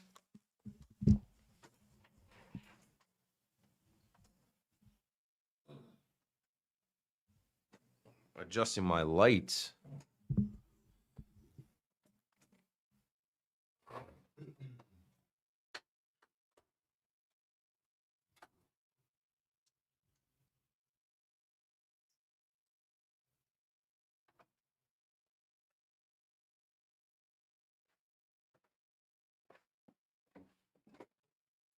These Johns is burning.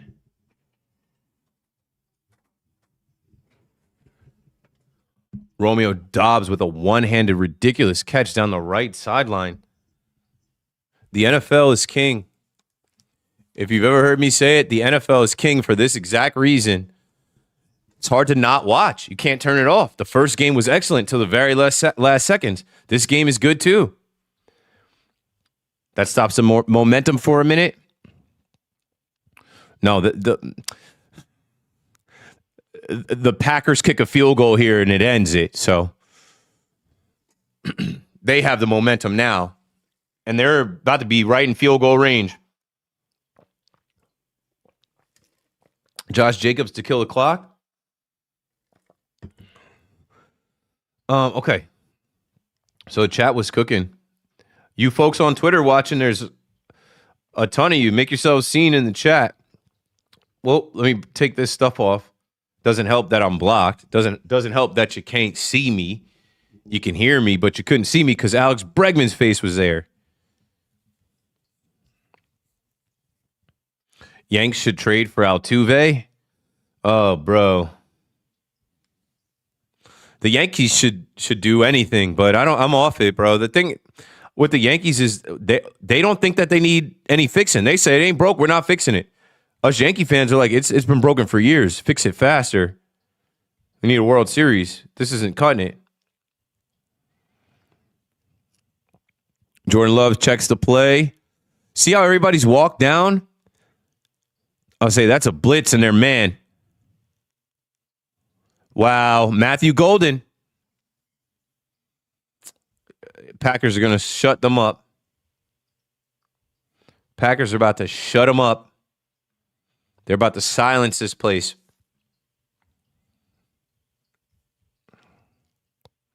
Matthew Golden having the best game of his young season, his rookie year.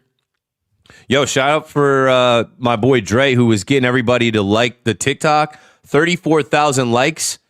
34,000 likes on TikTok. I think that's a good number.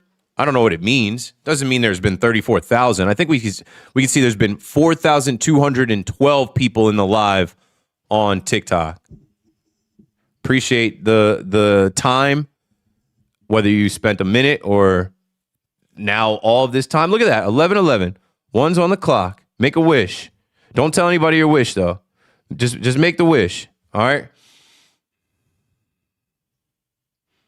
I wish to be the greatest. Just kidding. That wasn't the wish. I said, don't tell anybody your wish. One's on the clock. One's on the clock. One's on the clock. One's on the clock. I am just a collection of wishes at 11:11. That's what I tell people. Like, how'd you get so lucky, man? When that clock hits 1111, I throw a wish up there. And a lot of them come true. A lot of them come back to me straight up. Checking the play again. What we got here? Play clock at 2, snaps the ball, floats up a fadeaway. Altuve can never be a Yankee. I don't care. He won't. They're going to build a statue for him in Houston. Bears have to use their timeouts here. They've got one left. Oh, Stacy, you're a Bears fan? I'm going to hibernate after my Bears lose until spring training. Understood. Well, you had a good season. This was a good first year under Ben Johnson. They'll be back. They will be back. I guarantee you that. Good first year. They will build on it. They'll get some different players. Timeout. Timeout.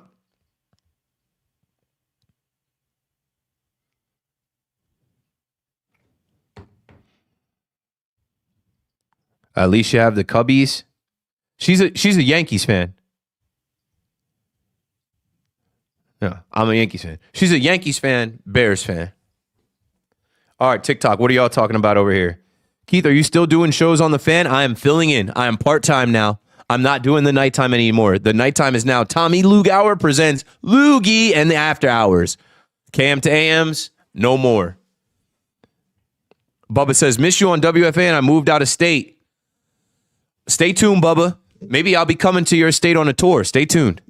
I'll keep doing these lives, but I understand that format, that radio show format.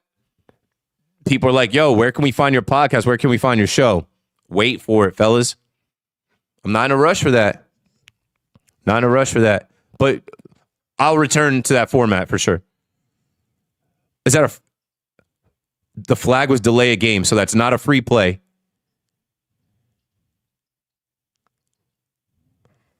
So you know what's going to happen here? They're going to have to kick the field goal. That's going to make it a 6-point game. And then the Bears will have the opportunity to go score a touchdown to win it, extra point to win it. Foreshadowing. Cam to AM, what up? What's good? TikTok, we're rolling. TikTok is rolling tonight, man. I'm glad that I had time to do this live. I'm glad I had time to pop in and fuck with y'all on a Saturday night. Wild card weekend, super wild card weekend. No, he double clutched that. No. 4th down, kick that field goal. Here we go, folks. Let me be quiet. I'm gonna wake the baby up. Don't wake the baby up. Don't wake the baby up.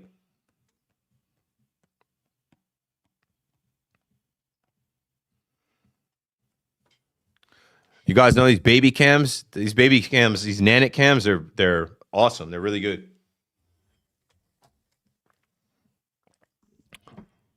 I asked this old dude, what did y'all do before baby cams? So we would just go to sleep. He missed the kick. He missed the kick. He missed the fucking kick. Oh my God.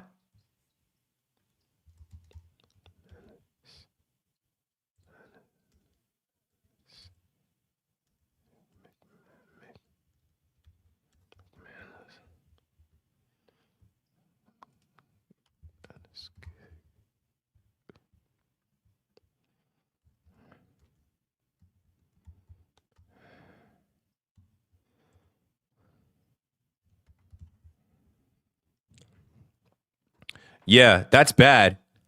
I just was foreshadowing them having to score a touchdown to win it.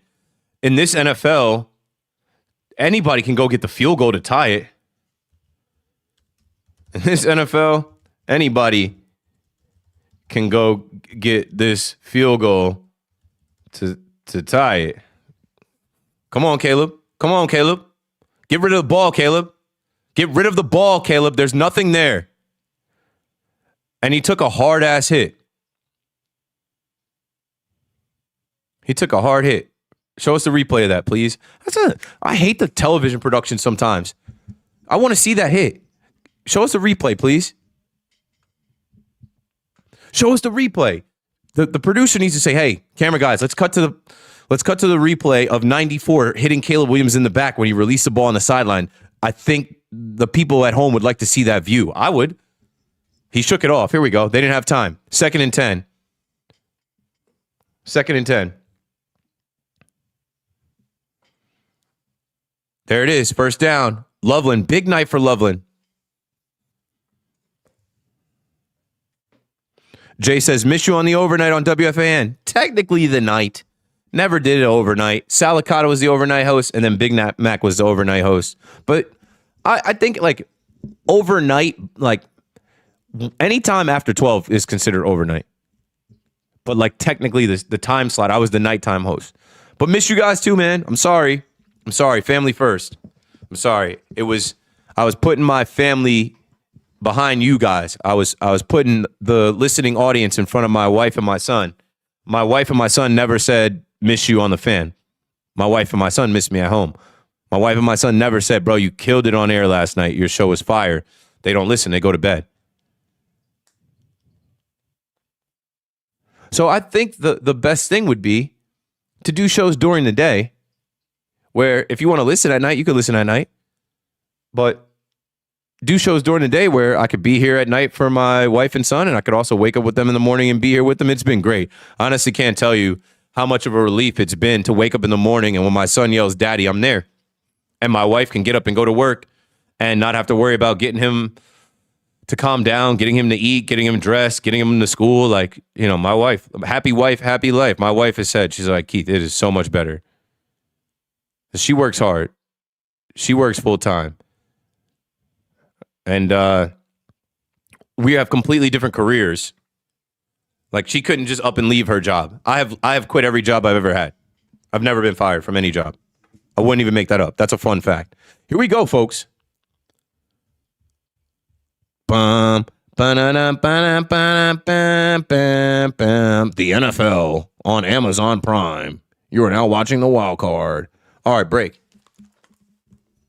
Yeah, wouldn't even make that up. Never been fired. Ryan DiPietro, Keith, you're a GOAT. Live your life. I am. And like, I'm blessed because you get to a certain level where you know you can live your life, where you know you can do what you want to do. Oh, I got to follow up. Yo, dude. Got to have a follow up call soon. What's going to happen on this drive, Christopher? I feel like they have to go get the field goal to tie it and force overtime. The NFL is king. Give us an overtime, you know? Give us an overtime game here.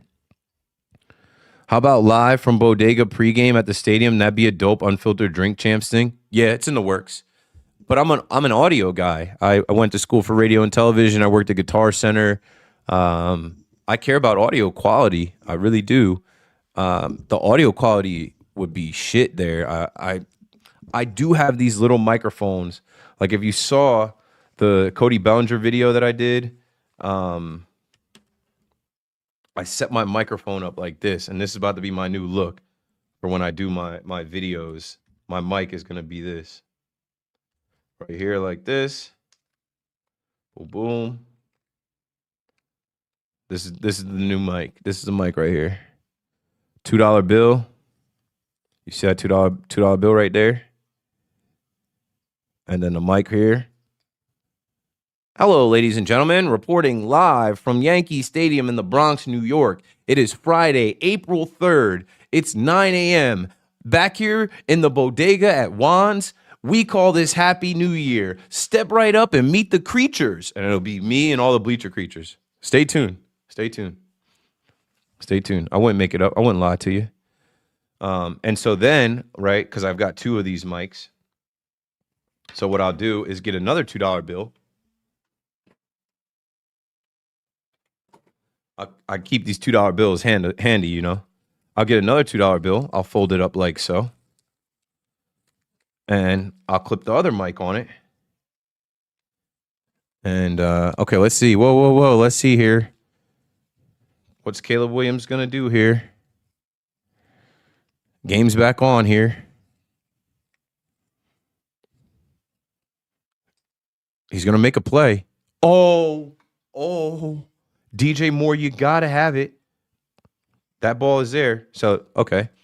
Now check me out. This is what we're going to do opening day. And JP, you can't take credit for this because this is already something that's years been in the works. TC, thanks for reposting the stream. This has already been in the works for years. I told the creatures before I ever got on WFAN, I was going to put on for the real. I was going to show people the real fans, the real people that go to the most games, that make the most noise, that have this like history and just camaraderie and this culture at Yankee Stadium that people don't know about. So when the time comes, ooh, big play, DeAndre Swift. When the time comes, which will most likely be Friday, April 3rd against the Marlins, you'll see me out there with $2 bill mics like this, and it'll be me and different creatures. I'll be like, I'm gonna do that, like step right up and meet the creatures, and I'll be like, hey, Keith McPherson here in the Bronx, in the Boogie Down BX. We're at the Bodega. Who we got here? They're like, yo, it's me, John Doe. Yo, John Doe, how many years you been coming to Yankee Stadium? Me? How many years I've been coming to Yankee Stadium? Since they built this stadium. Like the new stadium 2009? No, dummy, the old stadium. I've been here forever. Wow, touchdown. DJ Moore makes up for the drop. Wow. Wow. How much time is left? There's still a lot of time. Wow. DJ Moore catches that one. Todd. Still a lot of time left. This is fun. So yeah, stay tuned for that, because if you really know anything about me and me being in the media, I'm not a media member. I don't belong with those suits and those khaki wearers.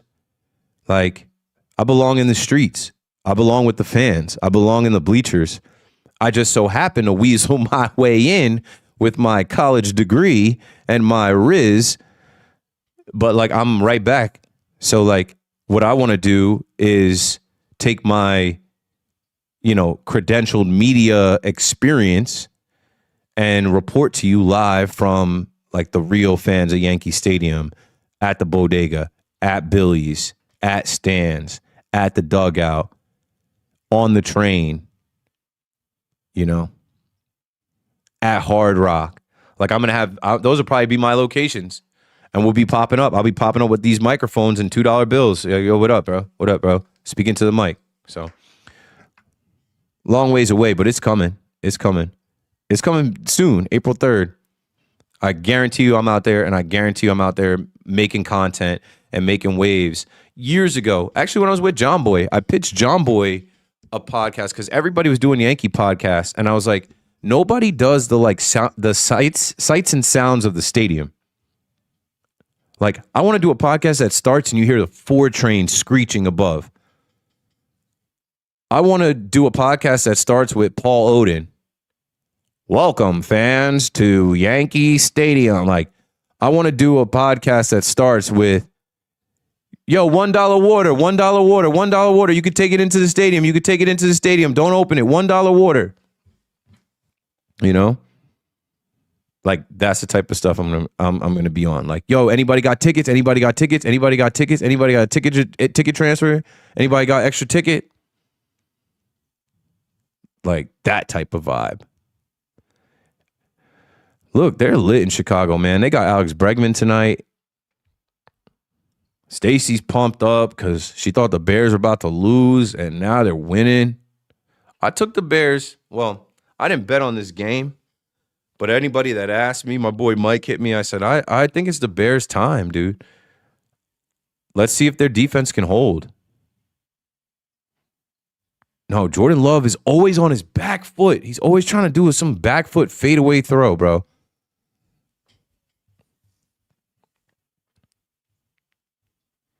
All right, let's see if they can hold here. Tick, tick, tick, tick. That clock is running, boy. That clock is running away. The game is running away from you, Jordan Love. Oh, man. And this is what the Bears do. This is what the Bears do. This is what the Bears do. This is what they've done all year.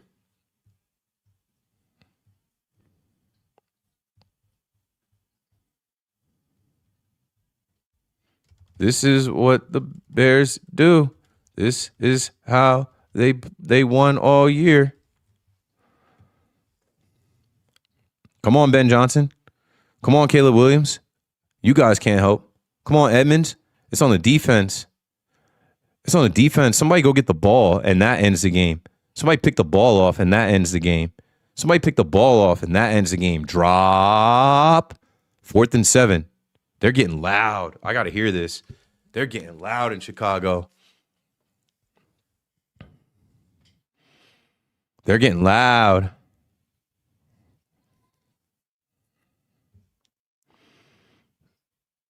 They're turned up. They got Bregman tonight, and they about to win.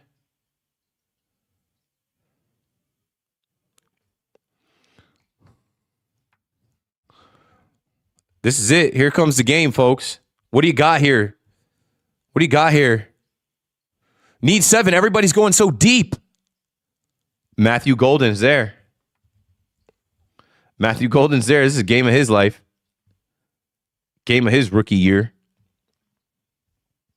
Not done yet. Fresh set of downs. Do or die. They said do. Yeah, they motioned him. They've been picking on 6 all night. They've been picking on 6 all night. Let me check my calendar. Okay. 3 p.m.?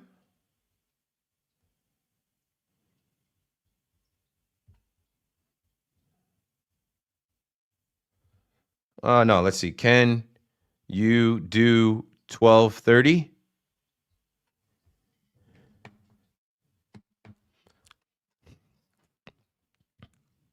This is great. The NFL is king. This is why they don't lose. It's riveting. It's a movie happening right in front of your face. If you like football and you know these players and you know the history, and even if you don't, it's super compelling. I love it. And like I said, now they're in zone again. Now they're in zone again. Oh, off his hands. Get him up and get back in the huddle. But that ball is there. That was a zone beater too. Let's see it. Oh, that's off both his hands. It's high. Yeah, it's high, but it's off both his hands. You're an NFL receiver. You get paid millions to catch that. Had him. Come on. Do it again. Let's see it, J-Love. 3rd and 3. 3rd and 3. I know you got 50 seconds, but you don't need to be throwing a ball down deep. You need 4 yards. And they run shorter routes, and they get the 5 yards, 6 yards. Oh, this is fun.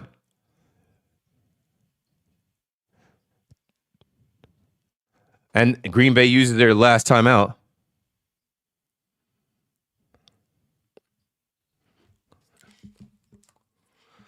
Oh, boy. What a rush. What a rush. Let's see. Nick says, hi, Keith. Hi, Nick. Sorry I missed you 6 minutes ago. I'm watching the game, and I'm looking at the TikTok chat. My wedding is April 24th. I may very well miss this year's spring training and Yankee spring games. Yeah, well, congrats on your wedding. That's my cousin's birthday. It's a week before my birthday, tourist season. You got to get married. Speaking of going, got to get married, my wife just texted me. Going to bed. I love you. Okay. Sleep well. Love you too. Text me in the morning.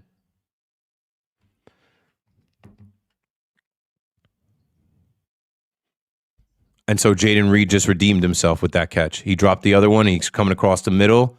There it is. Ooh, they might put the dagger in these Chicago Bears fans' heart. They might spike the dagger in their heart if they can get into pay dirt here. They might hurt them here. I'm bringing the lights down for this one, folks.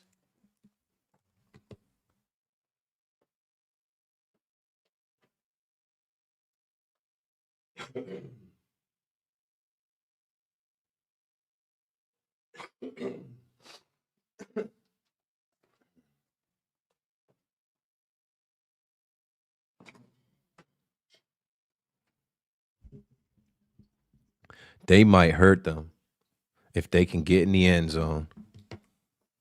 Oh, we got an injury on the field. Speaking of being hurt. Speaking of being hurt.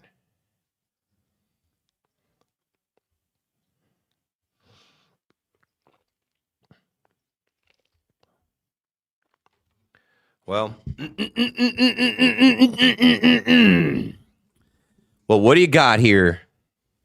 Yo, you TikTokers, 38 likes. I appreciate the love.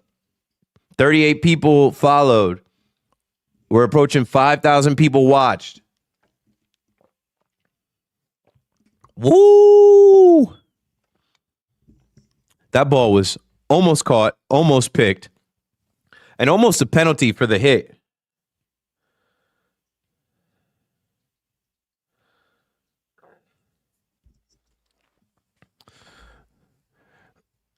Keith, you are one of the realest to ever do it. You're a national treasure. Dage 88. Thank you, man.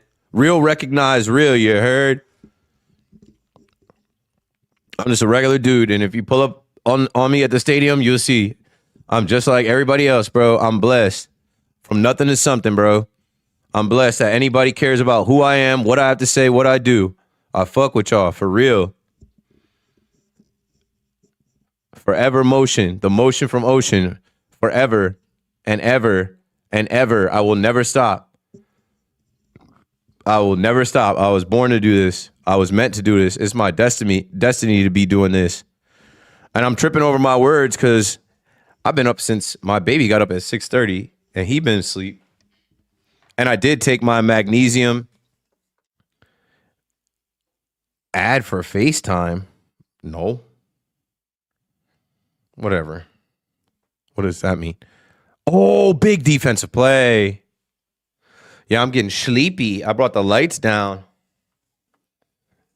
Your cognitive functions start to slow down when you hit the magnesium.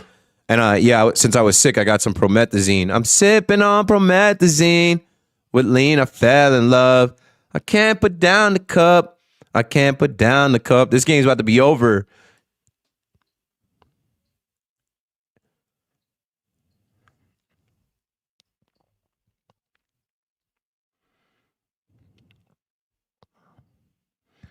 Looking at the chat. I'm looking at the chat. I'm looking at the YouTube and Twitter chat. Where you at? Come on, Stacy.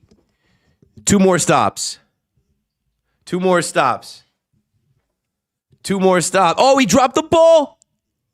Oh. He's got hella time. This is the last play. Game. The Bears. Chicago Bears. Bear down. The Bears have done it. The Bears have won it. The Bears are moving on. They defeat the rival Packers on a night that Bregman signs with the Cubs. What a night. What a night.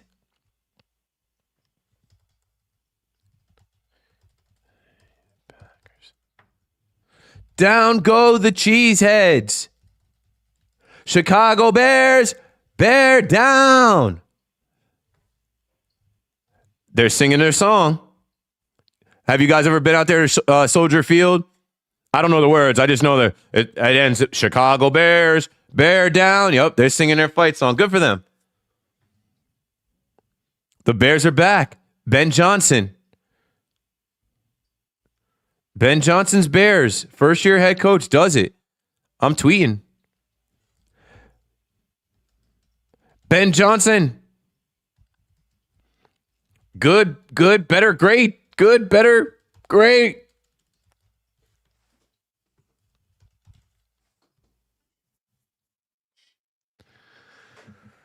I root for stories like this. The Bears should have lost that game. There's a call from the promethazine. The Bears were down and out. The Bears were done. They were cooked, right? The Packers were running away with it. Nah. 60 minutes of football. You play every second, and during the course of this game, the Cubs fans in attendance, which a lot of them are Cubs fans, they got the Alex Bregman news that Chicago signs Alex Bregman away from the Boston Red Sox. And I have friends out there in Chicago. I used to spend a lot of time going to Chicago back in 2015, 16, 17. I'll probably be back out there this upcoming year when my boy Mike gets married. So if you follow me on social media, you'll see that party. Their sports culture is great. Shout out to the guys over at 670 The Score as well. They've had me as a guest on the radio in Chicago whenever they play the Yankees, whether it's the Cubs or the White Sox. So I got a lot of love for the second city. It's a great city, the Windy City. I'm happy to see these people happy because as a fan, you want to have this feeling. You want to go from them. I think it's been over 10 years since they hosted a playoff game. And, now they've got their coach.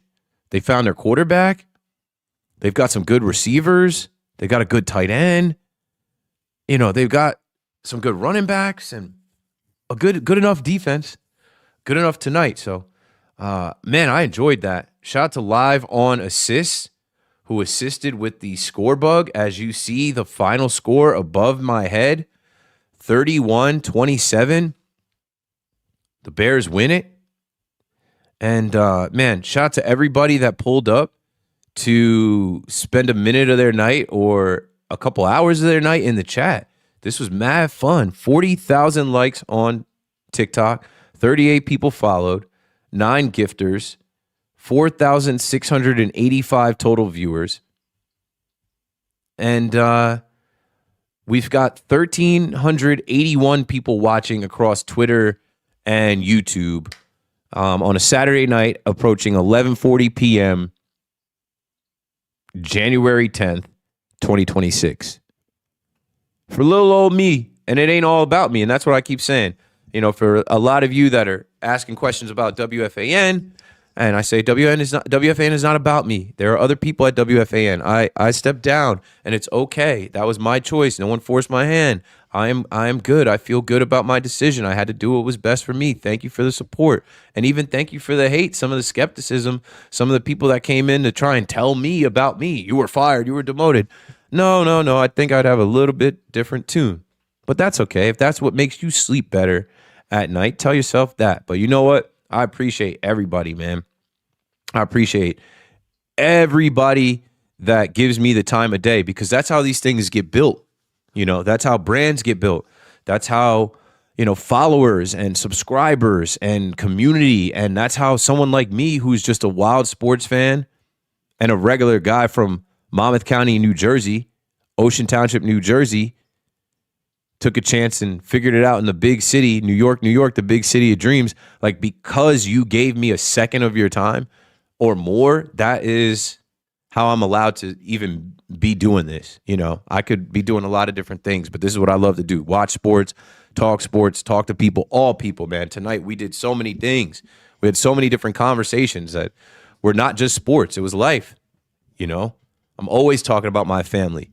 I'm always talking about, my wife and my son or my upbringing, or, we had a conversation here about racism. We were talking about going to Fenway, and, we talked about Adam Jones's experience and Torrey Hunter's experience and why I haven't been. Of course, we talked about the Yankees. When do we not talk about the Yankees? They're not doing anything.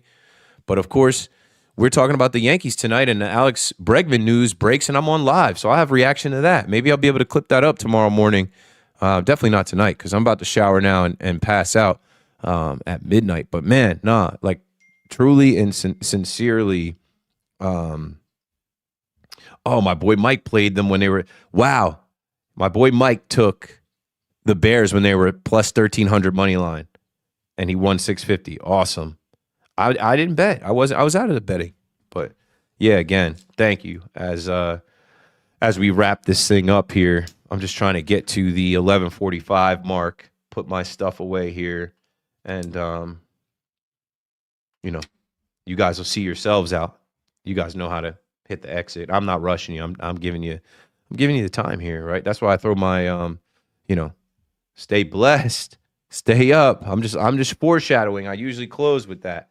But no, this live came together. I started promoting this today at like 5:00, and it honestly came to me because I was so tired. I drank some coffee at my mom's house because it was raining, it was pouring, and I was like, I gotta be alert. I gotta be awake to drive me and Jack home safely. And then I was like, well, what the hell I'm going to do after this coffee hits and I can't go to sleep for a few hours? I'm like, oh, I'm due for a live. I'm like, all right, let me go on ChatGPT, make me a little graphic, and see if anybody want to hang out tonight. See if anybody wants to pull up to the chat and chill. And clearly, some people decided to pull up to the chat and chill tonight. And, thank you for that. That's all I wanted to say. Terror Squadians, you already know, bro. JP, yo. Like I said, you can't take credit for it, but you can be in it, bro, because you already know what type of time I'm on. Twins, too. Like, my spots are going to be like, I'm going to do podcasts and live streams from the Yankee Stadium spots, the Bodega, Stands, Billy's, Twins, the Dugout, and Hard Rock. And it's going to be a reoccurring series this year. Angel, what up, bro? Yo, H&L Dre, my boy. I think that's my only mod on TikTok. Appreciate you, bro, holding it down. Dixie Normus, you always ask if I know DeAndre Mack. I do know DeAndre Mack, yes. And I know you want to be shouted out because your TikTok name is Dixie Normus. See what you did there. I see what you did there. Christopher Sewell, George's dad. Keith, thanks for all your guidance and for the up-and-coming kids that want to do this. Of course. They're going to be way greater than I am. Your son is ahead of the game. I hope my son can get all the nepotism in the world off me. He's gonna be set up well. So, shout out to Christopher in Long Branch, New Jersey, home of the Green Wave. He said, you're making a true connection with people. It matters. I know it does because no matter where I go next, which I have offers and things on the table and conversations about where to go and what to do next, what I tell people is I have to bring people with me or then it doesn't work. If nobody's watching, if nobody's downloading, if nobody's commenting, if nobody's listening. And how do I do that? Through the channels that I promote. 1413 just hit. I grew up on 1413 Rustic Drive. The channels that I have, YouTube, TikTok, Twitter, that's where I'm live tonight. Instagram, I'll put clips on this tomorrow. I've been answering my DMs too much, but like I understand connecting with people and giving people that window and that channel into you attaches them to you where they feel like, hey, I've broken that wall down. This isn't just a guy I listen to and don't know. Like I know Keith. And so when Keith announces, follow me here, download this, watch this, subscribe to this, buy this t-shirt, it doesn't feel like, oh, he's just marketing something at me. You're like, no, you feel like you're coming along for the ride, which you are, and you're supporting. You're watching somebody that you watch from whatever stage it was. Like it might have been WFAN. It might have been John Boy. It might have been the MLB Fan Cave. It might have been high school. You might have met me at one of the 2 colleges I went to. You know what I'm saying? So it's like, it's a long road. Okay, we got questions still coming in, so I'm past 1:45. Question. For that event at Bleecker, went on the site to check it out. Are there tickets to cop or just first come, first serve, go kind of stuff? So we did that tonight. We promoted this tonight. It's free. Now, they all might not be free, but the first content creator roundtable that I'm doing at Bleecker Trading, they don't charge people to come into their building. And I'm not charging anyone either because I want people to show up. I'm not trying to discourage anybody from pulling up to vibe for the first ever content creator roundtable that we will be doing 2 weeks from today at Bleecker Trading. So just show up. Just show up with your phone charged and maybe a microphone and some ideas and meet some other like-minded people that create content and love sports. And I will be there hosting on the mic and introducing people and doing my thing. And I want to make this maybe a monthly thing. Maybe we take February off so we can plan a big one in March. But I want it to be a consistent thing. And of course, like with anything, if the first turnout is so massive, which I think we're going to get a really good turnout, then the second one, we might put like a $10 ticket on it. But if it's a $10 ticket, I want you to go there and feel like you're going to get something with the $10. And so we'll make sure there's like a gift bag and something, like maybe a t-shirt, a hat you bring home. But the first one is free, man. The first one is just, it's a networking type event for content creators in New York. And I just want to get people together outside. That's another thing, right? It's not only online, IRL. I'm community building online, but then, you break that wall down, Angel, and yep. He said, bet, that's lit. I'm going to try and pop out for sure. Yep. He said, I'll still pay. Well, you don't have to pay for the first one. What I'm saying, this first one we're doing is just to get people in the building in real life community, and just kind of like sharing ideas. And I want to tell my story to help inspire people because like I said, and this was the whole crux of it, like my dad did not work in radio. My mom did not work in TV. Nobody helped me. I don't have an uncle or an aunt that's rich or famous. I don't have anyone that put my resume on. What got me in the door was the content I was putting out. What's still getting me into doors is the content that I'm putting out. I use social media, and I knew that I could use social media. I literally quit my social media manager job and said, fuck that. I don't need to do social media for companies.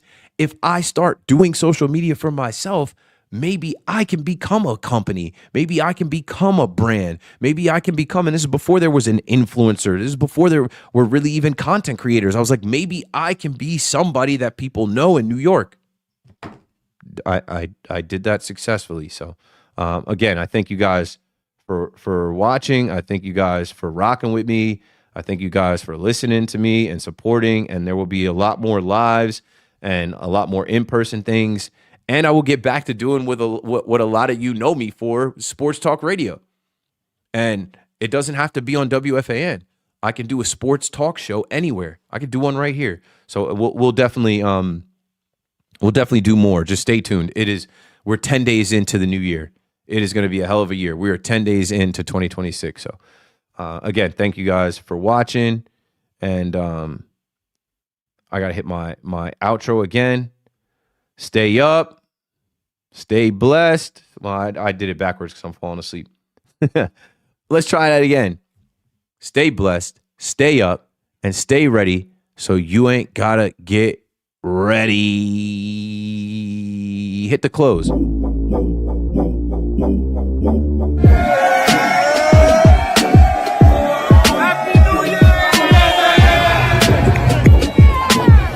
This is the Yes Network right here. Phantom Acts of Kindness hooking us up right here.